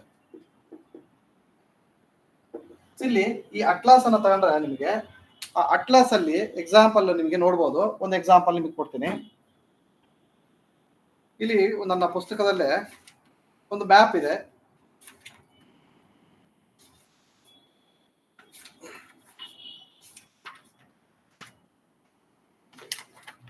ಇಲ್ಲಿ ಈ ಪುಸ್ತಕದಲ್ಲಿ ಒಂದು ಇಂಡಿಯಾ ಮ್ಯಾಪ್ ಇದೆ, ನೋಡೋಣ. ಈ ಇಂಡಿಯಾ ಮ್ಯಾಪ್ ಅನ್ನ ಎಕ್ಸಾಂಪಲ್ ತಗೊಂಡ್ರೆ ಇದರಲ್ಲಿ ನಾನೆಲ್ಲ ಪ್ಲೇಸಸ್ಗಳನ್ನ ಕೊಟ್ಟಿದ್ದೀನಿ. ಇಲ್ಲಿ ಏನ್ ಮಾಡ್ಬೇಕು ಅಂತಂದ್ರೆ ನಿಮ್ಮ ಅಟ್ಲಾಸ್ ಅನ್ನ ತಗೊಂಡ್ಬಿಟ್ಟು ಪ್ರತಿದಿನ ಆ ಅಟ್ಲಾಸ್ ಅಲ್ಲಿ ನಾವು ಒಂದು ಎಕ್ಸಾಂಪಲ್ ಕೊಟ್ಟು ಹೇಳ್ತೀನಿ. ಈಗ ನಮ್ಮಲ್ಲಿ ಲುಲು ಮಾಲ್ ಇದೆ, ಇಲ್ಲೇ ಮೆಜೆಸ್ಟಿಕ್ ಹತ್ರ ಹೋದ್ರೆ ಲುಲು ಮಾಲ್ ಇದೆ. ಲುಲು ಮಾಲಿಗೆ ಹೋದ್ರೆ ನೀವು ಏನು ಅಂದ್ರೆ ಸುಮ್ಮನೆ ಜಸ್ಟ್ ಲುಲು ಮಾಲಿಗೆ ಹೋಗಿ, ಅಂದ್ರೆ ನೀವೇನು ಬೈ ಮಾಡಕ್ ಹೋಗ್ತಾ ಇಲ್ಲ, ಜಸ್ಟ್ ಸುಮ್ಮನೆ ಲುಲು ಮಾಲಿಗೆ ಹೋಗ್ತೀರಾ. ಹೋದ್ರೆ ಏನ್ ಮಾಡ್ತೀರಾ ಅಂತಂದ್ರೆ ಬೆಳಗ್ಗೆ ನೀವು 9 ಗಂಟೆ ಲುಲು ಮಾಲ್ಗೆ ಹೋದ್ರೆ ಸಂಜೆವರೆಗೂ ಕೂಡ ಲುಲು ಮಾಲಲ್ಲೇ ಇರ್ತೀರಿ. ಅಲ್ಲಿ ಏನು ನೋಡೋದಿಲ್ಲ, ಅಂದ್ರೆ ಸರಿಯಾಗಿ ಯಾವ್ದನ್ನು ನೋಡೋದಿಲ್ಲ, ಏನೂ ತಗೊಳ್ಳೋದಿಲ್ಲ, ಸಂಜೆವರೆಗೂ ಟೈಮ್ ವೇಸ್ಟ್ ಮಾಡ್ತೀರಾ. ಹಾಗೆ ಲುಲು ಮಾಲಿಗೆ ಹೋದ್ರೆ ಏನಾದ್ರು ಒಂದು ಐಟಮ್ ನ ಬೈ ಮಾಡ್ಬೇಕು ಅಂತ ಹೋಗಿ, ಹೋದಾಗ ಏನಾಗ್ತಾರೆ ಕನ್ಸರ್ಟ್ ಶಾಪಿಗೆ ಹೋಗ್ತೀರಿ. ಈಗ ಎಕ್ಸಾಂಪಲ್ ಲುಲು ಮಾಲಿಗೆ ಹೋದ್ರೆ ಸೊ ಏನೋ ಒಂದು ಮೊಬೈಲ್ ನ ಬೈ ಮಾಡ್ಬೇಕು ಅಂತ ಇಟ್ಕೊಂಡ್ರಿ. ಮೊಬೈಲ್ ನ ಬೈ ಮಾಡಕ್ ಹೋದ್ರೆ ಯಾವ್ದೋ ನೋಡ್ತೀರಿ, 2-3 ಶಾಪ್ ಅಲ್ಲಿ ಮೊಬೈಲ್ಗಳನ್ನ ನೋಡ್ತೀರಿ. ಎಲ್ಲೋ ಒಂದು ಶಾಪ್ ಅಲ್ಲಿ ನಿಮ್ಗೆ ಇಷ್ಟ ಆಗುತ್ತೆ, ಆ ಮೊಬೈಲ್ ಬೈ ಮಾಡ್ಬಿಟ್ಟು within half an hourly Lulu mall ಹೊರಗೆ ಬರ್ತೀರಾ. ಇಲ್ಲಿ ಕೂಡ ಅಟ್ಲಾಸ್ ಅಲ್ಲೂ ಕೂಡ ಹಾಗೇನೆ, ನೀವು ಅಟ್ಲಾಸ್ ಅನ್ನ ತಗೊಂಡು ಇಟ್ಕೊಂಡ್ರೆ ಅದರಲ್ಲಿ ಸುಮ್ಮನೆ ಅಟ್ಲಾಸ್ ಅಂದ್ರೆ ಎಕ್ಸಾಂಪಲ್ ದಿಸ್ ಇಸ್ ಒಂದು ಇದು ಆಕ್ಸ್ಫರ್ಡ್ ಸ್ಟೂಡೆಂಟ್ ಅಟ್ಲಾಸ್ ಅನ್ಕೊಳ್ಳೋಣ. ಈ ಅಟ್ಲಾಸ್ ಅನ್ನ ನೋಡ್ಬೇಕಾದ್ರೆ ನೀವೇನ್ ಮಾಡ್ತೀರಾ, ಪ್ರೈಸ್ ಚೆಕ್ ಮಾಡ್ತೀರಾ, ಅಥವಾ ಚೆನ್ನಾಗಿದೆಯಾ ನೋಡ್ತೀರಾ, ಅಥವಾ ಎಷ್ಟು ಪೇಜಸ್ ಇದೆ ನೋಡ್ತೀರಾ, ಒಳಗಡೆ ಏನಾದ್ರು ಪೇಜಸ್ ಹರಿದಿದೆಯಾ ನೋಡ್ತೀರಾ. ಎಲ್ಲ ನೋಡ್ಬಿಟ್ಟು ಏನ್ ಮಾಡ್ತೀರಾ ಅಂತಂದ್ರೆ ಅಟ್ಲಾಸ್ ಅನ್ನ ಹಾಗೆ ಇಟ್ಟು ಬರ್ತೀರಾ. ಅಲ್ಲಿ ಆ ಅಟ್ಲಾಸ್ ಅಲ್ಲಿ ನೀವೇನೂ ಕಲಿಯಲ್ಲ. ಅದ್ರ ಬದಲು ಏನ್ ಮಾಡಿದ್ದಾರೆ, ಇದೇ ಅಟ್ಲಾಸ್ ಅಲ್ಲಿ ನೀವು ಡೈಲಿ ಪಾಯಿಂಟ್ಸ್ ಮಾಡ್ಕೊಳ್ಳಿ. ಓಕೆ, ಇವತ್ತು ನಾನು ರಿವರ್ಸ್ ಬಗ್ಗೆ ಕಲಿಬೇಕು, ನದಿಗಳ ಬಗ್ಗೆ ಕಲಿಬೇಕು ಅಂತ ಇಟ್ಕೊಳ್ಳಿ. ಇವತ್ತಿನ ದಿನ ನದಿಗಳ ಬಗ್ಗೆ ಕಲಿಬೇಕು. ಸೊ ನಾಳೆ ಯಾವ್ದಾದ್ರು ಲೇಕ್ಸ್ ಇದ್ರೆ ಲೇಕ್ಸ್ ಬಗ್ಗೆ ಕಲಿಬೇಕು. ಅದ್ರ ನಾಡಿದ್ದು ನೆಕ್ಸ್ಟ್ ಡೇ ಮೌಂಟೇನ್ ರೇಂಜಸ್ ಅಥವಾ ಪ್ಲಾಟ್ಯೂಸ್ ಅಥವಾ ಹಿಲ್ಸ್ ಅಥವಾ ಏನೋ ಒಂದು. Next day 4th day just take any ಯಾವ್ದಾದ್ರು ಇಂಪಾರ್ಟೆಂಟ್ ಸಿಟೀಸ್. ಹೀಗೆ ಸುಮಾರು ಒಂದು 15ರಿಂದ 20 ಪಾಯಿಂಟ್ಸ್ ಮಾಡ್ಕೊಳ್ಳಿ ಪ್ರತಿದಿನ ಏನೇನ ನೋಡ್ಬೇಕು ಅಂತೇಳಿ. ಸೊ ಎಕ್ಸಾಂಪಲ್ ಇವತ್ತು ರಿವರ್ಸ್ ಇದೆ. ರಿವರ್ಸ್ ಅಂತಂದ್ರೆ ನಮಗೆ 3 ತರ ಬರುತ್ತೆ ರಿವರ್ಸ್ ಅಲ್ಲಿ. ರಿವರ್ಸ್ ಅಂತಾರೆ ಟೇಕ್ ಇಂಡಿಯನ್ ರಿವರ್ಸ್, ಭಾರತದಲ್ಲಿ ಇರ್ತಕ್ಕಂಥ ನದಿಗಳು ಯಾವುದು. ಓಕೆ, ಸೊ ನೆಕ್ಸ್ಟ್ ಕರ್ನಾಟಕದಲ್ಲಿ ಇರ್ತಕ್ಕಂಥ ನದಿಗಳು ಯಾವುದು, ನೆಕ್ಸ್ಟ್ ವರ್ಲ್ಡ್ ಅಲ್ಲಿ ಇರ್ತಕ್ಕಂಥ ನದಿಗಳು ಯಾವುದು. ಈ ತರ 3 ಕ್ಲಾಸಿಫಿಕೇಶನ್ ಮಾಡ್ಕೊಳ್ಳಿ. ಅಂದ್ರೆ ಇವತ್ತಿನ ದಿನ ಬರೀ ಇಂಡಿಯನ್ ರಿವರ್ ಸಿಸ್ಟಮ್ಸ್ ಏನಿದೆ ನಿಮಗೆ ಅಟ್ಲಾಸ್ ಅಲ್ಲಿ ಸಿಗುತ್ತೆ. ಅಟ್ಲಾಸ್ ಅಲ್ಲಿ ಕ್ಲಿಯರ್ ಆಗಿ ಇಂಡಿಯನ್ ರಿವರ್ಸ್ ಅನ್ನ ಕೊಟ್ಟಿರ್ತಾನೆ. ಇಲ್ಲಿ ಏನ್ ಮಾಡ್ಬೇಕಂದ್ರೆ ಇಂಡಿಯನ್ ರಿವರ್ಸ್ ಅನ್ನ ನೋಡ್ಬೇಕಾದ್ರೆ ಅಟ್ಲಾಸ್ ಅಲ್ಲಿ ಯಾವ್ದಾದ್ರು 2 ಡಿಫ್ರೆಂಟ್ ಹೈಲೈಟರ್ಸ್ ನ ಇಟ್ಕೊಳ್ಳಿ. ಅಂದ್ರೆ ನಿಮಗೆ ಯಾವ್ದು ಇಷ್ಟ ಆಗುತ್ತೆ ಆ ತರದ್ದು 2 ಹೈಲೈಟರ್ಗಳು ಅಂದ್ರೆ ಗೊತ್ತಿರುತ್ತೆ ನಿಮಗೆ. ಒಂದು 25-30 ರೂಪೀಸ್ ಕೊಟ್ರೆ ಹೈಲೈಟರ್ಗಳು ಸಿಗುತ್ತೆ. ಆ ಹೈಲೈಟರ್ ನ ತಗೊಂಡ್ಬಿಟ್ಟು ಈ ಉದಾಹರಣೆಗೆ ಗಂಗಾ ರಿವರ್ ಸಿಸ್ಟಮ್ಸ್ ಇದೆ. ಇಲ್ಲಿ ಗಂಗಾ ರಿವರ್ ಸಿಸ್ಟಮ್ ಕೊಟ್ಟಿರ್ತಾನೆ. ಗಂಗಾ ರಿವರ್ ಸಿಸ್ಟಮ್ ಮೇಲೆ ಒಂದು ಕಲರ್ ಹೈಲೈಟರ್ ಅಲ್ಲಿ ಅದನ್ನ ಹೈಲೈಟ್ ಮಾಡಿ. ಎಕ್ಸಾಂಪಲ್ ಒಂದು ಪಿಂಕ್ ಕಲರ್ ಇದೆ ಅಂದ್ರೆ ಆ ಪಿಂಕ್ ಕಲರ್ ಅಲ್ಲಿ ಈ ಮೈನ್ ರಿವರ್ ನ ಐಡೆಂಟಿಫೈ ಮಾಡಿ. ಅದಾದ್ಮೇಲೆ ಇದಕ್ಕೆ this Ganga river is having its own tributaries. ಉಪನದಿಗಳಿದೆ. ಈ ಉಪನದಿಗಳನ್ನ ಇನ್ನೊಂದು ಕಲರ್ ಹೈಲೈಟ್ ಮಾಡಿ, like this. This is Ganga river, ಇನ್ನೊಂದು ಕಲರ್ ಹೈಲೈಟ್ ಮಾಡಿದ್ರೆ, ಸೊ ಇನ್ನೊಂದು ಬೇರೆ ಕಲರ್ ಅಲ್ಲಿ ಇದರ ಉಪನದಿಗಳೇನಿದೆ ಇದರ ಟ್ರಿಬ್ಯೂಟರೀಸ್ ಗಳನ್ನ ಇನ್ನೊಂದು ಕಲರ್ ಐಡೆಂಟಿಫೈ ಮಾಡಿ. ಈ ರೀತಿ ಎಲ್ಲಾ ನದಿಗಳಿಗೆ ಇಂಡಿಯನ್ ರಿವರ್ ಸಿಸ್ಟಮ್ಸ್ ಅಂದಾಗ ಸುಮಾರು ಒಂದು 30 ಮಿನಿಟ್ಸ್ ಟೈಮ್ ತಗೊಂಡ್ಬಿಟ್ಟು, ಒಂದು 30 ನಿಮಿಷ ಟೈಮ್ ತಗೊಂಡ್ಬಿಟ್ಟು ಆ ಅಟ್ಲಾಸ್ ಅಲ್ಲಿ ಗಂಗಾ, ಇಂಡಸ್, ಬ್ರಹ್ಮಪುತ್ರ ಇವು ನಾರ್ತ್ ಇಂಡಿಯನ್ ರಿವರ್ ಸಿಸ್ಟಮ್ಸ್ ಅಲ್ಲಿ ಬರ್ತಕ್ಕಂಥ 3 ನದಿಗಳು. ಅದೇ ರೀತಿ ಸೌತ್ ಇಂಡಿಯಾಗೆ ಬಂದ್ರೆ ಮಹಾನದಿ ಇದೆ, ಕೃಷ್ಣ, ಗೋದಾವರಿ, ಕಾವೇರಿ, ನರ್ಮದಾ, ಮಾಹಿ, ಮತ್ತೆ ಸಣ್ಣ ಪುಟ್ಟ ನದಿಗಳು ಒಂದು 7-8 ನದಿಗಳು ಸಿಗುತ್ತೆ.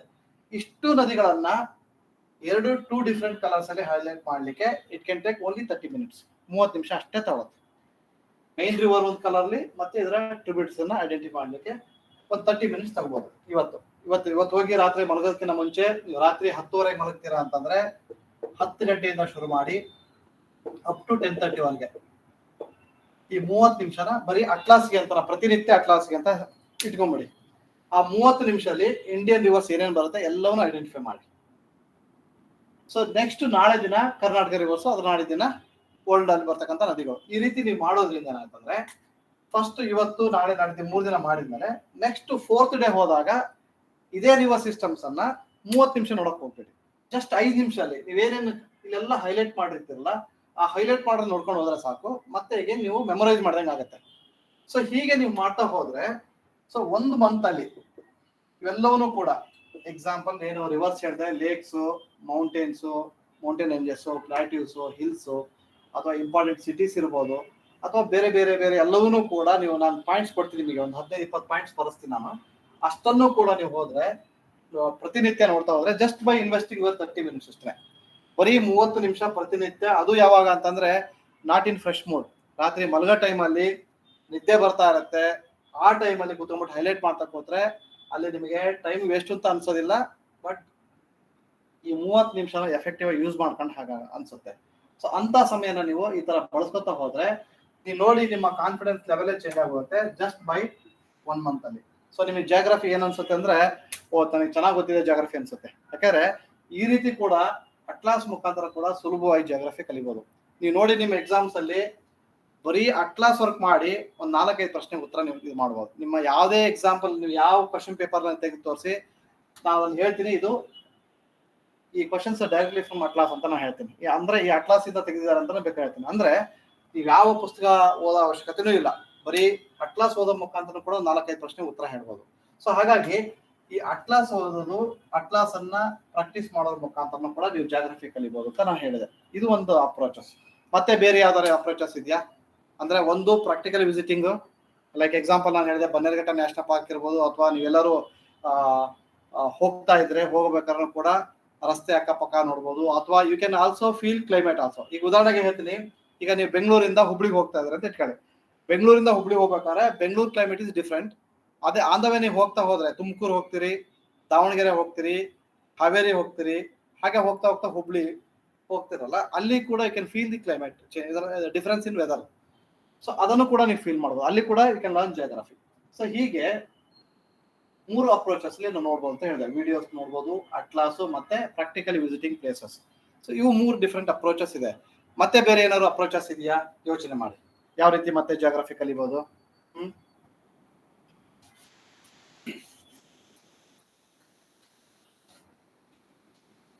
ಹೇಳಿ, ಮತ್ತೆ ಯಾವ ರೀತಿ ಜಾಗ್ರಫಿ ಕಲಿಬಹುದು.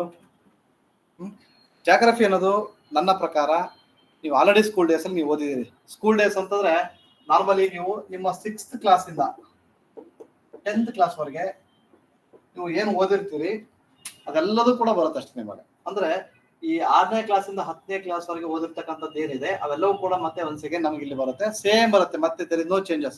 ಏನೋ ಒಂದಿಷ್ಟು ಡೇಟಾಸು, ಫ್ಯಾಕ್ಟ್ ಅಂಡ್ ಫಿಗರ್ಸ್ ಅಲ್ಲಿ ಡೇಟಾಸ್ ಅಂದ್ರೆ ಎಕ್ಸಾಂಪಲ್, ಈಗ ನೀವು ಓದ್ಬೇಕಾದ್ರೆ ಸ್ಕೂಲ್ ಡೇಸ್ ಅಲ್ಲಿ ಓದ್ಬೇಕಾದ್ರೆ ಅಗ್ರಿಕಲ್ಚರ್ ಡೇಟಾ ಎಕ್ಸಾಂಪಲ್, ಆ ಡೇಟಾ ಇವತ್ತು ಸ್ವಲ್ಪ ಚೇಂಜ್ ಆಗಿರ್ಬೋದು. ಅಂದ್ರೆ ಎಕ್ಸಾಂಪಲ್ ಪ್ಯಾಡಿ ಪ್ರೊಡಕ್ಷನ್ ಅಲ್ಲಿ ನಾವು ಓದ್ಬೇಕಾದ್ರೆ ವೆಸ್ಟ್ ಬೆಂಗಾಲ್ ಇತ್ತು, ಈಗ ಯಾವ್ದೋ ಬೇರೆ ಆಗಿರ್ಬೋದು ಸ್ಟೇಟ್. ಅಂದ್ರೆ ಜಸ್ಟ್ ಹಿಂದೆ ಮುಂದೆ ಆಗಿರ್ಬೋದು ಬಿಟ್ರೆ, ಆ ತರ ಡೇಟಾ ಚೇಂಜ್ ಆಗಿದೆ ಬಿಟ್ರೆ ಮತ್ತೆ no major changes in this geography. ಎಲ್ಲ ಬೇಸಿಕ್ಸ್ ಹಾಗೇನೇ ಇರ್ತದೆ, ಡೇಟಾ ಅಷ್ಟೇ ಚೇಂಜಸ್ ಇರುತ್ತೆ. ನೀವು ಸ್ಕೂಲ್ ಡೇಸ್ ಅಲ್ಲಿ ನೀವೇನು 2008 2010 ನೀವೇನು ಓದಿದ್ರಿ ಸ್ಕೂಲ್ ಡೇಸ್ ಅಲ್ಲಿ ಅಂತದ್ದು ಇವಾಗ ಸ್ವಲ್ಪ ಡೇಟಾ ಚೇಂಜ್ ಆಗಿರೋದು ಬಿಟ್ರೆ ಬೇಸಿಕ್ಸ್ ಅಂತ ಏನ್ ಹೇಳ್ತೀವಿ ಎಲ್ಲದೂ ಕೂಡ ಸೇಮ್. ಅಂದ್ರೆ ಎಕ್ಸಾಂಪಲ್ ನಾನು ಹೇಳಿದೆ, ಹಿಮಾಲಯನ್ ಆರಿಜಿನ್ ನೀವೇನು ಓದಿರ್ತೀರಿ ಸ್ಕೂಲ್ ಡೇಸ್ ಅಲ್ಲಿ ಅದು ಸೇಮ್ ಇವತ್ತು ಸೇಮ್ ಇದೆ, ಅದೇನು ಚೇಂಜಸ್ ಇಲ್ಲ.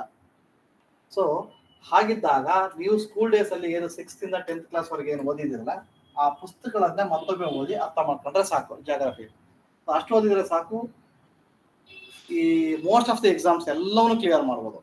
ಬಟ್ ಇನ್ನೊಂದು ಏನು ಅಂತಂದ್ರೆ, ಇದ್ರ ಜೊತೆಗೆ ನಾನು ಯಾವಾಗಲೂ ಹೇಳ್ತಿರ್ತೀನಿ ಹುಡುಗರಿಗೆ, ಹೇಗೆ ಅಂತಂದ್ರೆ ಒಂದು ನನ್ನ ಎಕ್ಸಾಂಪಲ್ನೇ ಕೊಡ್ತೀನಿ. ನಾನು 2009 UPSC ಇಂಟರ್ವ್ಯೂ ಹೋಗಿದ್ದೆ, 2011 DOSP, ಅದಾದ್ಮೇಲೆ 2014 ಮತ್ತೆ ತಹಶೀಲ್ದಾರ್ ಹುದ್ದೆಗಳು, 3 ಹುದ್ದೆಗಳು ನನಗೆ ಸಿಕ್ಕಿದೆ. ಯಾವ ಕೂಡ ಸುಲಭ ಸಿಕ್ಕಿಲ್ಲ ನನ್ನ ಪ್ರಕಾರ.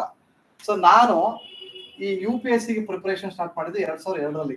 ನನ್ನ ಬಗ್ಗೆ ನಾನು ಹೇಳ್ಕೋಬೇಕು ಅಂತಂದ್ರೆ 2002ನೇ ಇಸ್ವಿನಲ್ಲಿ ನಾನು ಅವಾಗ ಡಿಗ್ರಿ ಫೈನಲ್ ಇಯರ್ ಇದ್ದೆ. ಆ ಟೈಮಲ್ಲಿ ನಾನು ನೋಡೋಣ ಅಂತೇಳಿ UPSCದು ಒಂದು ಫಸ್ಟ್ ಅಟೆಂಪ್ಟ್ ಕೊಟ್ಟೆ ನಾನು.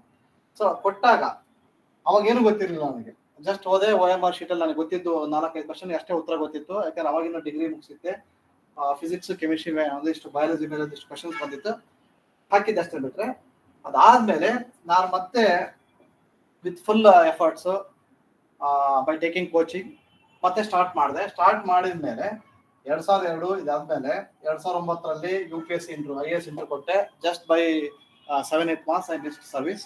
ಅಟ್ಲೀಸ್ಟ್ ನನಗೆ ಇನ್ನೊಂದು 7-8 ಮಾರ್ಕ್ಸ್ ಬಂದಿದ್ರೆ ನನಗೆ ಯಾವ್ದಾರ ಒಂದು ಸೆಂಟ್ರಲ್ ಸರ್ವಿಸ್ ಆಗಿರೋದು. ಅದಾದ್ಮೇಲೆ ಮತ್ತೆ 2011 ಬರದೆ, ಅವಾಗ DYSP ಸಿಕ್ತು, ಅದು ಕೋರ್ಟ್ ಅಲ್ಲಿ ಕೇಸ್ ಇದಾಯ್ತು. ಸೊ ಹಾಗಾಗಿ ಅದು ಕೂಡ ಜಾಯ್ನ್ ಆಗಲಿಲ್ಲ. ಅದಾದ್ಮೇಲೆ 2014 ಎಕ್ಸಾಮ್ ಬರ್ದೆ, ಇದು ನನಗೆ ತಹಶೀಲ್ದಾರ್ ಹುದ್ದೆ ಸಿಕ್ತು. ನಾನು 2014 ನೋಟಿಫಿಕೇಶನ್ ನಾನು ಎಕ್ಸಾಮ್ ಎಲ್ಲ ಬರೆದು ಜಾಯ್ನ್ ಆಗಿದ್ದು 2017 ಸೆಪ್ಟೆಂಬರ್ 25 ನಾನು ಜಾಯ್ನ್ ಆದೆ. ಅಂದ್ರೆ I started in 2002, I got service ಇನ್ 2017. ಅಂದ್ರೆ ಎಷ್ಟು ವರ್ಷ ಆಯ್ತು? ಸುಮಾರು 15 ವರ್ಷ ಆಯ್ತು. 15 ವರ್ಷ ಅಂದ್ರೆ ನಾವು ಪಂಚವಾರ್ಷಿಕ ಯೋಜನೆಯಲ್ಲಿ ಹೇಳೋದಾದ್ರೆ 3 ಪಂಚವಾರ್ಷಿಕ ಯೋಜನೆ ನಾನು ನೋಡಿದ್ದೀನಿ. 3 ಪಂಚವಾರ್ಷಿಕ ಯೋಜನೆಗಳು ಅಂದ್ರೆ 2002ರಿಂದ 2007, 2007ರಿಂದ 2012, 2012ರಿಂದ 2017. ಅಂದ್ರೆ ಲಕ್ಕಿಲಿ 2017ಕ್ಕೆ ಪಂಚವಾರ್ಷಿಕ ಯೋಜನೆ ಕೂಡ ಕ್ಲೋಸ್ ಆಯ್ತು, ನನಗೆ ಕೆಲಸನೂ ಕೂಡ ಸಿಕ್ತು. ಅಂದ್ರೆ ಪಂಚವಾರ್ಷಿಕ ಯೋಜನೆ ಸ್ಟಾಪ್ ಆಗಿ ನೀತಿ ಆಯೋಗ ಅಂತ ಬಂತು, ನನಗೂ ಕೂಡ 2017 ಎಂಡಲ್ಲಿ ಕೆಲಸ ಸಿಕ್ತು. ಅಂದ್ರೆ 3 ಪಂಚವಾರ್ಷಿಕ ಯೋಜನೆಗಳನ್ನ ನಾನು ನೋಡಿದ್ದೀನಿ. ಅಂದ್ರೆ ಈ 3 ಪಂಚವಾರ್ಷಿಕ ಯೋಜನೆಗಳಲ್ಲೂ ಕೂಡ ನಾನು ತುಂಬಾ ಎಫರ್ಟ್ ಹಾಕಿ ಓದಿದ್ದೀನಿ. ಎಲ್ಲಿ ಕೂಡ ನಾನು ಡೈವರ್ಟ್ ಆಗಿಲ್ಲ. ಮಧ್ಯೆ ಏನೋ ಸಾಫ್ಟ್ವೇರ್ ಕೆಲಸಕ್ಕೆ ಸೇರ್ಕೋಬೇಕು ಹಾಗೆ ಅಂತ ಹೋಗಿ ಒಂದು 6 ತಿಂಗಳು ಹೋಗಿ ಬಿಟ್ಟು ಬಂದಿದ್ದೀನಿ. ಬಿಟ್ರೆ ಇಷ್ಟು 15 ವರ್ಷಗಳಲ್ಲೂ ಕೂಡ ನಾನು ಮ್ಯಾರಥಾನ್ ಸ್ಟಡೀಸ್ ಮಾಡಿದ್ದೀನಿ. ಬಟ್ ಇಲ್ಲಿ ನಾನು ಕಲ್ತಿದ್ದೇನೆಂದ್ರೆ ನನಗೆ ಅಲ್ಟಿಮೇಟ್ಲಿ ನನಗೆ 3 ಸರ್ವಿಸ್ ಸಿಕ್ಕಿದೆ. ನಾನು ಅನ್ಕೊಂಡಾಗೆ ಎಲ್ಲ ನಾ ಬರೆದ ಎಕ್ಸಾಮ್ಗಳೆಲ್ಲ ಕೆಲಸ ಸಿಕ್ಕಿದೆ. ಬಟ್ ಹಾಗೆ ನೋಡಿದ್ರೆ ನಾನು ಇಲ್ಲಿ ಕೂಡ ರ್ಯಾಂಕ್ ಸ್ಟೂಡೆಂಟ್ ಅಲ್ಲ. Just I have done BSc physics chemistry maths, ಅದು ಕೂಡ ನಾಟ್ 80%, ನಾಟ್ 90%, ಜಸ್ಟ್ ಬೈ 50%. ಅದು ಕೂಡ 1 ವರ್ಷ ಫೇಲ್ ಆಗಿ. ಅಂದ್ರೆ 3 ವರ್ಷದ ಡಿಗ್ರಿಯನ್ನ ನಾನು 4 ವರ್ಷ ಮಾಡಿದ್ದೀನಿ, ಅರ್ಥ ಮಾಡ್ಕೊಳ್ಳಿ. ಅಂದ್ರೆ 1 ವರ್ಷ ಫೇಲ್ ಆಗಿ, ಆಯ್ತಾ? ಸೊ ಹೀಗೆ ಅಂದ್ರೆ ನಾನೇ ಎಕ್ಸಾಮ್ ಅನ್ನ ಕ್ಲಿಯರ್ ಮಾಡ್ತೀನಿ ಅಂತಂದ್ರೆ ಅವರೇ ಸ್ಟೂಡೆಂಟ್ ಯಾರು ಬೇಕಾದ್ರೂ ಕ್ಲಿಯರ್ ಮಾಡ್ಬೋದು ಅಂತ ಒಂದು ಎಕ್ಸಾಂಪಲ್ ಕೊಟ್ಟೆ. ಸೊ ಹಾಗಾಗಿ ಇಷ್ಟು ಈ ಮ್ಯಾರಥಾನ್ ಇಯರ್ಸ್ ಗಳಲ್ಲಿ ನಾನು ನೋಡಿದ್ದೇನಂತಂದ್ರೆ ಯಾರೇ ಒಬ್ಬ ಆಸ್ಪಿರೆಂಟ್ಗೆ ಈ 3H ಬೇಕು. H ಅಂತ ನಾ ಬರೀತೀನಿ. 3H ಅಂದ್ರೆ ಏನ್? H ಅಂದ್ರೆ ಏನಿರ್ಬೋದು ಅಂದ್ರೆ ಒಬ್ಬ aspirant to become a civil servant. What are these 3H? Any 3 Hಗಳು?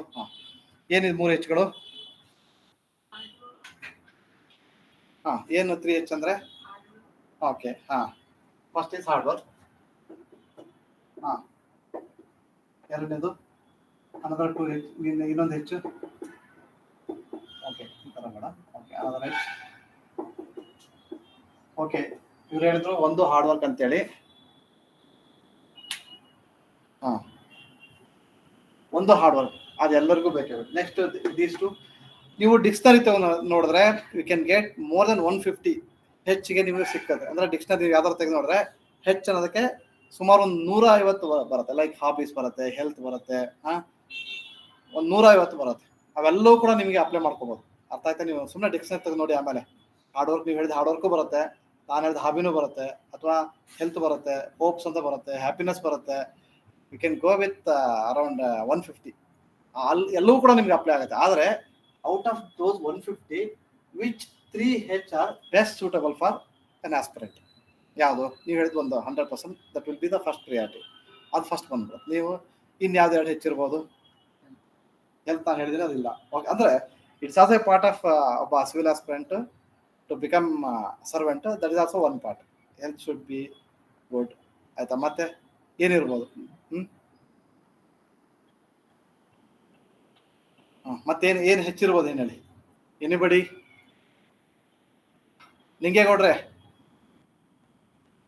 ಲಿಂಗೇಗೌಡ್ರೆ ಕೇಳಿಸ್ತಾ ಇದೆಯಾ? ನಾನು ಟಾಪಿಕ್ ಹೇಳ್ತೀನಿ, ಜಸ್ಟ್ ಇದು ಇಂಟ್ರೊಡಕ್ಷನ್ ಕ್ಲಾಸ್ ಅಂತೇಳಿ ಸ್ವಲ್ಪ ಯು ಶುಡ್ ಫೀಲ್ ಒಂದು ಕಾರ್ಡಿಯಲ್ ಇದಾಗಲಿ ಅಂತೇಳಿ ಹಂಗೆ ಹೇಳ್ತಾ ಇದ್ದೀನಿ. ಸೊ ನಿಮಗೆ ಇದೇನಿದೆ ಅದೆಲ್ಲ ಹೇಳ್ತಾ ಹೋಗ್ತೀನಿ. ಎಲಿಜಬೆತ್ ದಾಸ್ ಅವರೇ, ಏನು ಅಂದರೆ ನಾನು ಕೇಳ್ತಾ ಇರೋದು ಏನಂದರೆ, ಒಬ್ಬ ಆಸ್ಪಿರೆಂಟಿಗೆ ದೀಸ್ 3H ಏನಿದೆ, these are very important. We can get many number of H. ಅವು ಕೂಡ ಬೇಕು, ಅಂದರೆ ಲೈಕ್ ಹಾಬೀಸು, ಹೆಲ್ತ್, ಹೋಪ್ಸು ಇವೆಲ್ಲ ಬೇಕು, ಹ್ಯಾಪಿನೆಸ್. ಅದು ಬಿಟ್ಟು ಕೂಡ ಈ 3Hಗಳನ್ನ ನಾನು ಹೇಳ್ತಾ ಇದ್ದೀನಿ. ಒಂದು ಹಾರ್ಡ್ ವರ್ಕ್ ಅಂತ ಇಲ್ಲಿ ಹೇಳಿದ್ರು. ಹಾರ್ಡ್ ವರ್ಕ್ ಅಂತೂ ಪ್ರತಿಯೊಬ್ಬರಿಗೂ ಬೇಕು. ಅಂದರೆ ಹಾರ್ಡ್ ವರ್ಕ್ ಅಂತಂದ್ರೆ ವಿತೌಟ್ ಹಾರ್ಡ್ ವರ್ಕ್ ಯಾರು ಕೂಡ ಏನೂ ಅಚೀವ್ ಮಾಡೋಕ್ಕಾಗಲ್ಲ. ಅಂದರೆ ಉದಾಹರಣೆಗೆ ಒಂದು ಎಕ್ಸಾಂಪಲ್, ಚೀಫ್ ಮಿನಿಸ್ಟರ್ ಮಗ ಆದರೂ ಕೂಡ, ಚೀಫ್ ಸೆಕ್ರೆಟರಿ ಮಗ ಆದರೂ ಕೂಡ, ಅಥವಾ ಒಬ್ಬ ಬಡವನ ಮಗ ಆದರೂ ಕೂಡ ಹಾರ್ಡ್ ವರ್ಕ್ ಇಲ್ದೇ ಒಂದು ಒಳ್ಳೆ ಪೋಸ್ಟ್ ಆಗಲ್ಲ ಅಂತ ನನ್ನ ಅರ್ಥ. ಅಂದರೆ CM ಮಗ ಆದರೂ ಕೂಡ ಹಾರ್ಡ್ ವರ್ಕ್ ಮಾಡಲೇಬೇಕು. ಒಬ್ಬ ಬಡವ ಆದರೂ ಕೂಡ, ಬಡವನ ಮಗ ಆದರೂ ಕೂಡ ಹಾರ್ಡ್ ವರ್ಕ್ ಮಾಡಿದ್ರೆ ಒಂದು ಒಳ್ಳೆ ಪೋಸ್ಟ್ ಸಿಗಲ್ಲ ಅಂತ ಹೇಳಿದೆ. That hard work is first H ಅಲ್ಲಿ ಬಂತು. ಅನದರ್ 2H ನಾ ಹೇಳ್ತಾ ಇದ್ದೇನೆ. ಇನ್ನೇ 2 Hಗಳು ಏನಿರ್ಬೋದು? ಏನಿರ್ಬೋದು? ಏನು ಜಸ್ಟ್ ಹಂಗೆ ಹೇಳ್ತಾ ಹೋಗಿ. ನಿಮ್ಗೆ ಗೊತ್ತಿರೋ Hಗಳನ್ನ ಹೇಳಿ ನಾನು ಹೇಳ್ತೀನಿ. ಏನಿರ್ಬೋದು? ಸೊ ನಾನು ಹೇಳ್ತೀನಿ. ಸೊ ಇದು ನನಗೆ ನಾನು ಅನ್ಕೊಂಡಾಗೆ this H is second priority ಅಂತೀನಿ.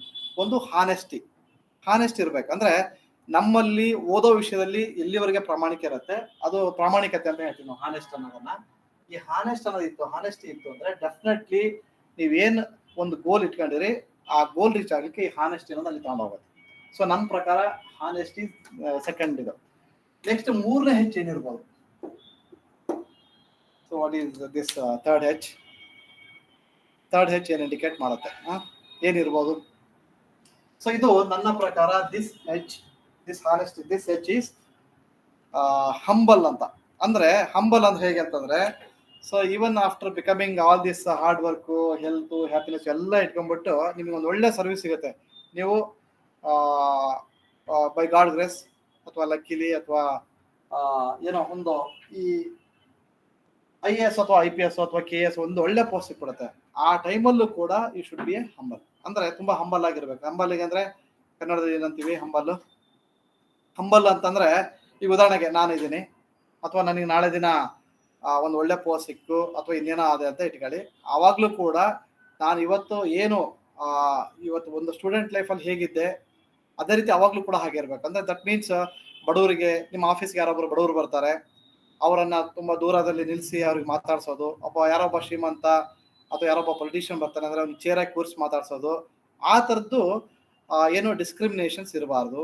ಎಲ್ಲರನ್ನೂ ಕೂಡ ಒಂದೇ ರೀತಿನಲ್ಲಿ ತುಂಬಾ ಇದ್ದನು ಅಂದ್ರೆ ಕಷ್ಟದಲ್ಲಿ ಇದನ್ನು ಕೂಡ ಒಂದು ಏನಂತೀವಿ ಅವನ ಈ ಸಿಂಪತಿ, ಎಂಪತಿ ಮತ್ತೆ ಕಂಪ್ಯಾಷನ್ಗಳನ್ನ ನಾವು ನೋಡ್ತಾ ಹೋಗ್ತಿಲ್ಲ, ಆ ಒಂದು ಮಟ್ಟಕ್ಕೆ ಇಳಿದ್ಬಿಟ್ಟು ಅವನನ್ನ ನೋಡ್ಬೇಕು. ಅಂದ್ರೆ ಹಂಬಲ್ ಅಂತಂದ್ರೆ ನಮಗೆ ನಾನು IAS ಇದ್ದೀನಿ, ನಾನು IPS ಇದ್ದೀನಿ, ಈಗೋನ ನಮ್ಮ ತಲೆಗೆ ಹಚ್ಕೋಬಾರ್ದು ಅಂತ ಹೇಳ್ತಾರೆ. ಅಂದ್ರೆ ದಟ್ಸ್ ವಾಟ್ ನನ್ನ ಪ್ರಕಾರ ಹಂಬಲ್.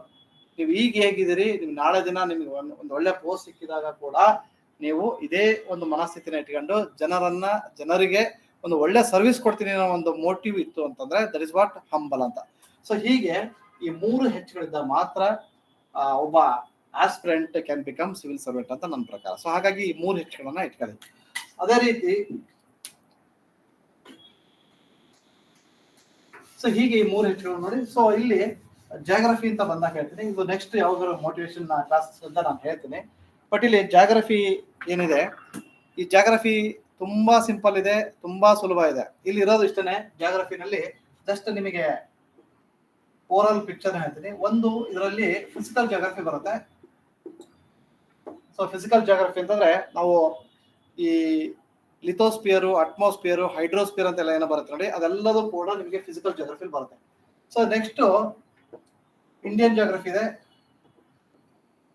ಬಿಟ್ರೆ ನೆಕ್ಸ್ಟ್ ಕರ್ನಾಟಕ ಜಿಯೋಗ್ರಫಿ ಇದೆ. ಕರ್ನಾಟಕ ನೆಕ್ಸ್ಟ್ ಬಿಟ್ರೆ ನಿಮಗೆ ವರ್ಲ್ಡ್ ಜಿಯೋಗ್ರಫಿ ಇದೆ.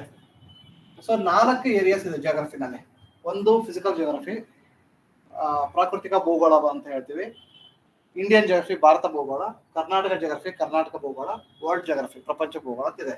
ಸೊ ಇಲ್ಲಿ 4 ಪಾರ್ಟ್ ಏನಿದೆ, ಈ 4 ಪಾರ್ಟ್ಗಳಲ್ಲಿ ಹೆಚ್ಚು ಕಡಿಮೆ ಸುಮಾರು more than 60-70% of the marks ಬರೋದು, ಕ್ವಶನ್ಸ್ ಬರೋದು ಇಲ್ಲಿ. Around 70% of the questions directly from Indian geography ಮತ್ತೆ ಕರ್ನಾಟಕ ಜಿಯೋಗ್ರಫಿ. ನೀವು ಯಾವುದೇ ಎಕ್ಸಾಮ್ ನೋಡಿ ಸುಮಾರು ಒಂದು 17-18 ಕ್ವಶನ್ಸ್ ಬರ್ತಾ ಇದೆ ಅಂತಂದ್ರೆ ಸುಮಾರು 10-12 ಕ್ವಶನ್ಸ್ ಈ ಇಂಡಿಯನ್ ಜಿಯೋಗ್ರಫಿ ಕರ್ನಾಟಕ ಜಿಯೋಗ್ರಫಿಯಿಂದ ಬರುತ್ತೆ. ನೀವು ಯಾವುದೇ ಎಕ್ಸಾಮ್ ಅಲ್ಲೇ ತೆಗೆದು ನೋಡಿ ಸುಮಾರು 10-12 ಕ್ವಶನ್ಸ್ ಇಂಡಿಯಾ ಮತ್ತೆ ಕರ್ನಾಟಕದಿಂದ ಬರುತ್ತೆ. ಈ ಇಂಡಿಯನ್ ಜಿಯೋಗ್ರಫಿ ಮತ್ತೆ ಕರ್ನಾಟಕ ಜಿಯೋಗ್ರಫಿನ ಕಲಿಯೋದು ತುಂಬಾ ಸುಲಭ. ಯಾಕಂದ್ರೆ ಇದ್ರಲ್ಲಿ ನೋಡಿ ಎಕ್ಸಾಂಪಲ್ ನಿಮ್ಗೆ ಹೇಳ್ತೀನಿ. ಈ ನನ್ನ ಪುಸ್ತಕದ ಒಂದು ಇಂಡೆಕ್ಸ್ ಪೇಜ್ ನ ಹಾಕಿ ತೋರಿಸ್ತೀನಿ. ಇಲ್ಲಿ ನೋಡಿ, ನಾನು ಒಂದು ಪುಸ್ತಕ ಬರೆದಿದ್ದೀನಿ, ಭಾರತ ಮತ್ತೆ ಪ್ರಪಂಚ ಭೂಗೋಳ ಅಂತ ಒಂದು ಪುಸ್ತಕ ಇದೆ. ಇದರಲ್ಲಿ ಇಂಡಿಯಾ ಮತ್ತೆ ವರ್ಲ್ಡ್ ಜಿಯೋಗ್ರಫಿ ಇದೆ. ತುಂಬಾ ಡೀಟೇಲ್ ಆಗಿ ಇತ್ತೀಚಿನ ಮಾಹಿತಿಗಳನ್ನ ಹಾಕಿ ಬರೆದಿದ್ದೀನಿ. ಈ ಪುಸ್ತಕ ಇಲ್ಲೇ ಇವರ ಅಕಾಡೆಮಿಯಲ್ಲಿ ಸಿಗುತ್ತೆ. ಇದರಲ್ಲಿ ನಾನು ನಿಮಗೆ ಎಕ್ಸ್ಪ್ಲೈನ್ ಮಾಡಿ ತೋರಿಸ್ತೀನಿ. ಫಸ್ಟ್ ಇದರಿಂದ ಫಸ್ಟ್ ಪೇಜ್ ಇಂದ ಈ ಪುಸ್ತಕ ನೋಡಿ, ಈ ಪುಸ್ತಕದಲ್ಲಿ ಡೀಟೇಲ್ ಆಗಿ ಬರೆದಿನಿ. ಸುಮಾರು 400 ಪೇಜಸ್ ಇದೆ. ಇದರಲ್ಲಿ ಸುಮಾರು 800 ಕ್ವಶನ್ಸ್ ಇದೆ. ಅಂದ್ರೆ ಈ ಹಿಂದೆ ಕೇಳಿರ್ತಕ್ಕಂಥ ಎಕ್ಸಾಮ್ಗಳೇನಿದೆಯಲ್ಲ ಆ ಎಕ್ಸಾಮ್ ಕ್ವಶನ್ಸ್ ಅನ್ನ ವಿತ್ ಆನ್ಸರ್ಸ್ ಅನ್ನ ಕೊಟ್ಟಿದ್ದೀನಿ. ಸುಮಾರು 800 ಕ್ವಶನ್ಸ್ ಇದೆ. ಅದ್ರ ಜೊತೆಗೆ ಇಂಡಿಯಾ ಮತ್ತೆ world geography with detail explanation, ಕೆಲವೊಂದು ಟೇಬಲ್ಸ್ಗಳು, ಆಮೇಲೆ ಇದರಲ್ಲಿ ಅಥೆಂಟಿಕ್ ಡೇಟಾಸ್ ಗಳನ್ನ ತೆಗೆದಿದ್ದೀನಿ. ಎಕ್ಸಾಂಪಲ್ ನಿಮ್ಗೆ ಹೇಳ್ತೀನಿ. ಈಗ ಉದಾಹರಣೆಗೆ ನಿಮಗೆ ಒಂದು ಎಕ್ಸಾಂಪಲ್, ನಮ್ಮ ಇಂಡಿಯನ್ ಕೋಸ್ಟಲ್ ಲೆಂತ್ ಅಂತ ಇದೆಯಲ್ಲ, ಭಾರತದ ಕರಾವಳಿ ಉದ್ದಗಳು. ಈ ಪುಸ್ತಕದಲ್ಲಿ ನೋಡಿ, ಈ ಪುಸ್ತಕದಲ್ಲಿ ನಾನು ಡೀಟೇಲ್ ಆಗಿ ಇಂಡಿಯಾ ಮತ್ತೆ ವರ್ಲ್ಡ್ ಜಿಯೋಗ್ರಫಿ ಅಂತ ಬರೆದಿದ್ದೀನಿ. ಇಲ್ಲಿ ನಿಮಗೆ ಕಾಣಿಸ್ತಾ ಇದೆ ನೋಡಿ, ಭಾರತ ಪರಿಚಯ ಅಂತ ಇದೆ ನೋಡಿ. ಇಲ್ಲಿ ಈ ಭಾರತ ಪರಿಚಯದಲ್ಲಿ ನೋಡಿ, ಇದು ಫಸ್ಟ್ ಟಾಪಿಕ್ ಏನಿದೆ, ಈ ಭಾರತ ಪರಿಚಯದಲ್ಲಿ ಈ ಪೂರ್ತಿ ಅದರಲ್ಲಿ ನಾನು ನಿಮಗೆ ಇಂಡಿಯಾದ ಬಗ್ಗೆ ಅಂದ್ರೆ ನಮ್ಮ ಭಾರತದ ಬಗ್ಗೆ ನಿಮಗೆ ಹೇಳಿದ್ದೀನಿ. ಪರಿಚಯ ಅಂತಂದ್ರೆ ಇಲ್ಲಿ ಲ್ಯಾಟಿಟ್ಯೂಡ್ಸ್ ಮತ್ತೆ ಲ್ಯಾಂಗಿಟ್ಯೂಡ್ಸ್ ಅಂದ್ರೆ ಅಕ್ಷಾಂಶ ಮತ್ತೆ ರೇಖಾಂಶಗಳು, ಆಮೇಲೆ ಬೇಸಿಕ್ ಇನ್ಫಾರ್ಮೇಶನ್ ಅಬೌಟ್ ಇಂಡಿಯಾ ಅಂದ್ರೆ ನಮ್ಮ ಭಾರತದ ನೈಬರಿಂಗ್ ಕಂಟ್ರೀಸ್ ಯಾವ್ದಿದೆ ಅಂತ ಇರ್ಬೋದು, ಅಥವಾ ಬೇರೆ ಬೇರೆ ನಮ್ಮ ಇಂಡಿಯಾದ ಕೋಸ್ಟಲ್ ಲೆಂತ್ ಏನಿದೆ ಅಂತ ಇರ್ಬೋದು, ಅಥವಾ ನಿಮಗೆ ಇಂಡಿಯನ್ ಸ್ಟೇಟ್ಸ್ ಗಳು ಏನಿದೆ ಅದಿರ್ಬೋದು. ಇದೆಲ್ಲ ಮಾಹಿತಿಯನ್ನ ಭಾರತ ಪರಿಚಯದಲ್ಲಿ ಕೊಟ್ಟಿದ್ದೀನಿ. ಇದನ್ನೇ ನೋಡೋಣ. ಫಸ್ಟ್ ಟಾಪಿಕ್ ನೋಡೋದಾರೆ ಇಲ್ಲಿ ನೋಡಿ, ಫಸ್ಟ್ ಒನ್ ಭಾರತ ಪರಿಚಯ ಅಂತ ಇದೆಯಲ್ಲ, ಈ ಭಾರತ ಪರಿಚಯನ ನೋಡಿ. ಇದರಲ್ಲಿ ಸುಮಾರು 9 ಪೇಜಸ್ ಇದೆ. ಇದರಲ್ಲಿ ನಾನು ಇಂಡಿಯಾದ ಡೀಟೇಲ್ ಆಗಿ ಅಂದ್ರೆ ನಾವು ಎಕ್ಸಾಂಪಲ್ ಯಾವುದೇ ಆದ್ರೂ ಕೂಡ ಈಗ ಜಿಯೋಗ್ರಫಿಕಲ್ ಲೊಕೇಶನ್ ಆಫ್ ಇಂಡಿಯಾ ಅಂತ ಬರುತ್ತೆ. ಫಸ್ಟ್ ನೀವು ನೋಡಿರ್ತೀರಿ, ಅಂದ್ರೆ ಭಾರತದ ಭೌಗೋಳಿಕ ಸ್ಥಾನಮಾನ ಅಂತ ಬರುತ್ತೆ. ಅಲ್ಲಿ ಭಾರತದ ಭೌಗೋಳಿಕ ಸ್ಥಾನಮಾನ ಅಂತ ಅಂದಾಗ ನಾವು ಏನ್ ಹೇಳ್ತೀವಿ ಅಂದ್ರೆ ಲ್ಯಾಟಿಟ್ಯೂಡ್ಸ್ ಮತ್ತೆ ಲ್ಯಾಂಗಿಟ್ಯೂಡ್ಸ್ ಅಂದ್ರೆ ಅಕ್ಷಾಂಶ ಮತ್ತೆ ರೇಖಾಂಶ ಮುಖಾಂತರ ಮಾತ್ರ ನಾವು ಒಂದು ಭೌಗೋಳಿಕ ಸ್ಥಾನವನ್ನ ಹೇಳ್ಬೋದು. ಅದನ್ನ ಇಲ್ಲಿ ಕೊಟ್ಟಿದ್ದೀನಿ. ಅದನ್ನೇ ನಾನು ನೋಡೋದಾದ್ರೆ ಇದ್ರಲ್ಲಿ ನೋಡಿ, ಸುಮಾರು ಇಂಡಿಯನ್ ಜಿಯೋಗ್ರಫಿನಲ್ಲಿ 14 ಟಾಪಿಕ್ಸ್ ಇದೆ ನೋಡಿ. ಎಕ್ಸಾಂಪಲ್ ಭಾರತ ಪರಿಚಯ ಒಂದು ಟಾಪಿಕ್ ಇದೆ. ಅದೇ ರೀತಿ ನೀವು ಕರ್ನಾಟಕ ಜಿಯೋಗ್ರಫಿ ಓದ್ಬೇಕಾದ್ರೆ ಕರ್ನಾಟಕ ಪರಿಚಯ ಅಂತ ಓದ್ತೀವಿ.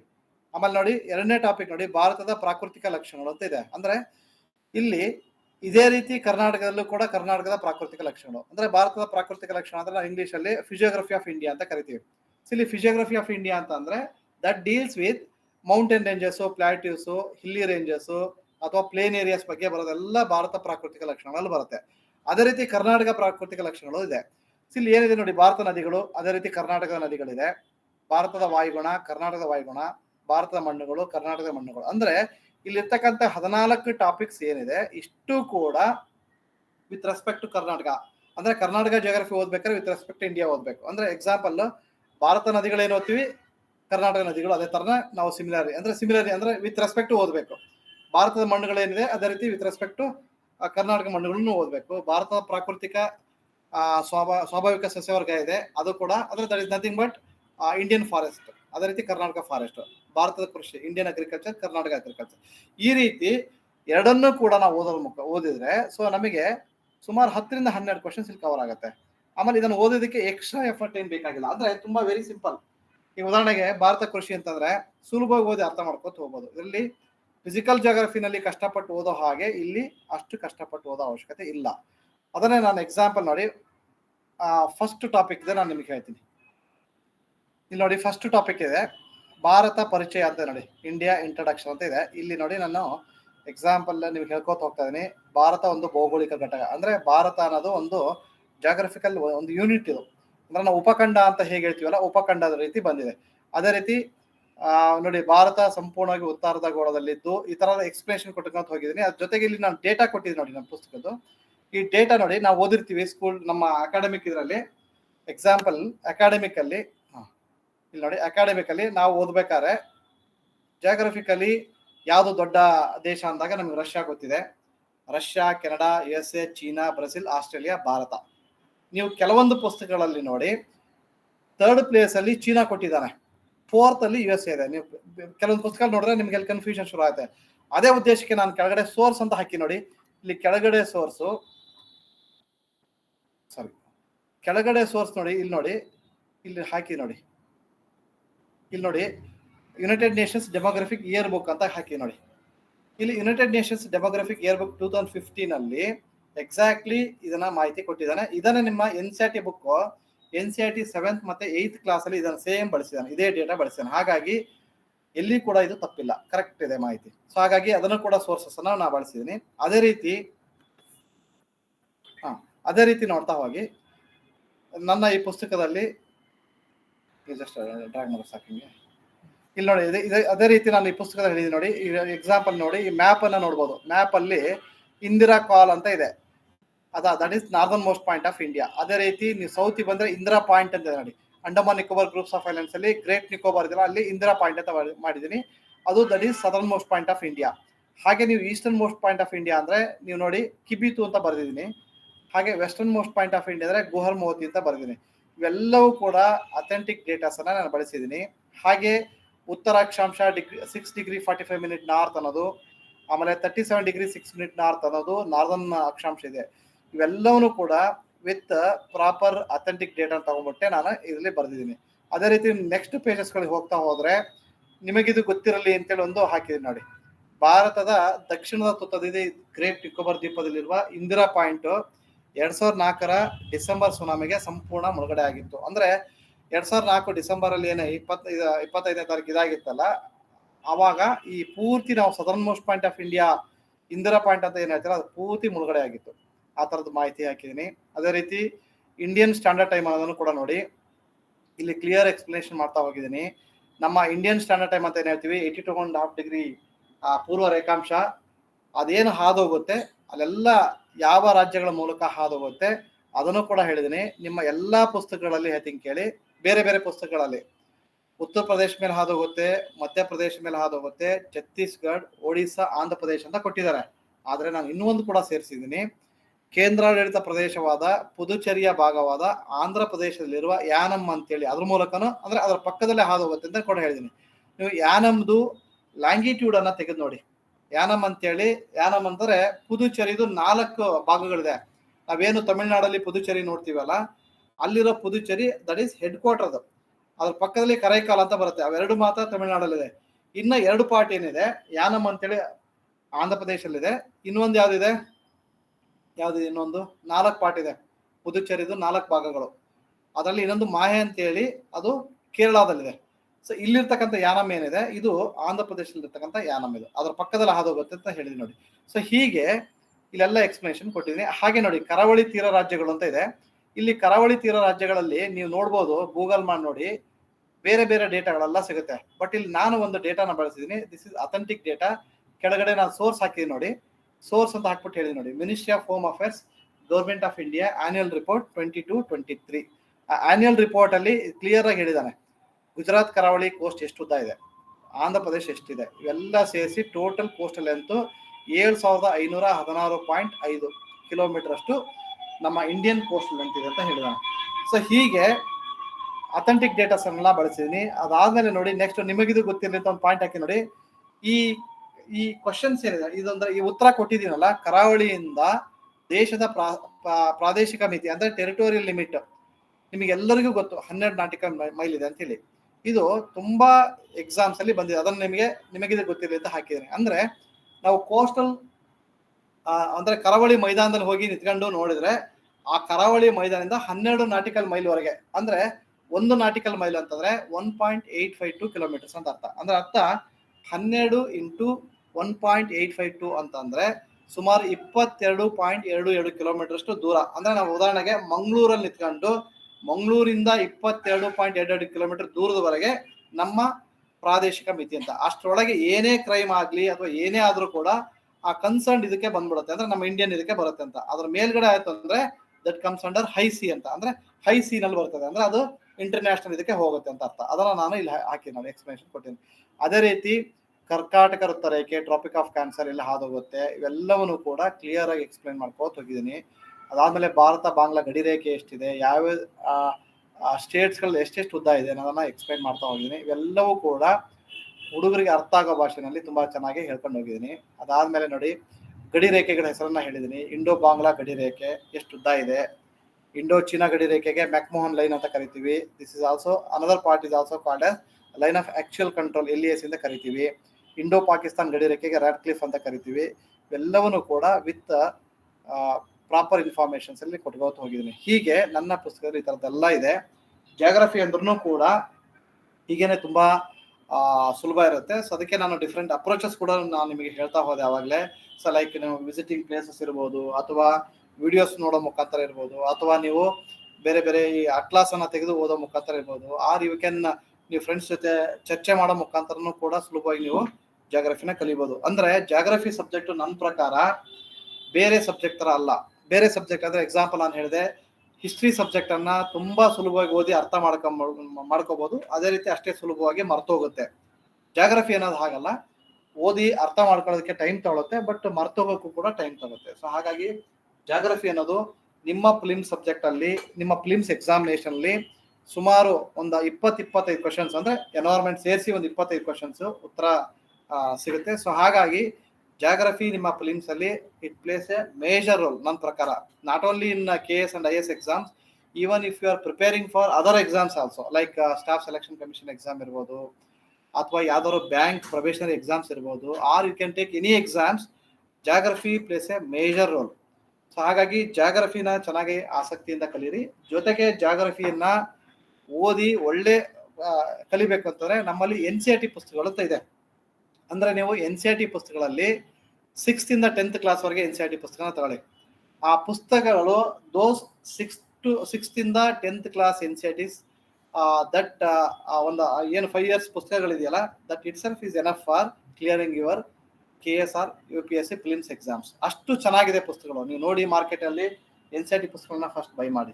ಆ NCERT ಪುಸ್ತಕಗಳದ್ದು ಏನು ಅಡ್ವಾಂಟೇಜ್ ಅಂತಂದ್ರೆ, ಒಂದು ಹೇಳ್ತೀನಿ, ಆ ಪುಸ್ತಕಗಳಲ್ಲಿ 6th ಕ್ಲಾಸ್ ಮಗುಗೆ ಅರ್ಥ ಆಗೋ ಭಾಷೆನಲ್ಲಿ ಅವರು ಚಿತ್ರಗಳನ್ನೆಲ್ಲ, ಒಂದಿಷ್ಟು ಇಮೇಜಸ್ಗಳನ್ನ ಅಥವಾ ಡಯಾಗ್ರಾಮ್ಗಳನ್ನ ಕೊಟ್ಬಿಟ್ಟು ಎಕ್ಸ್ಪ್ಲೈನ್ ಮಾಡಿರ್ತಾರೆ.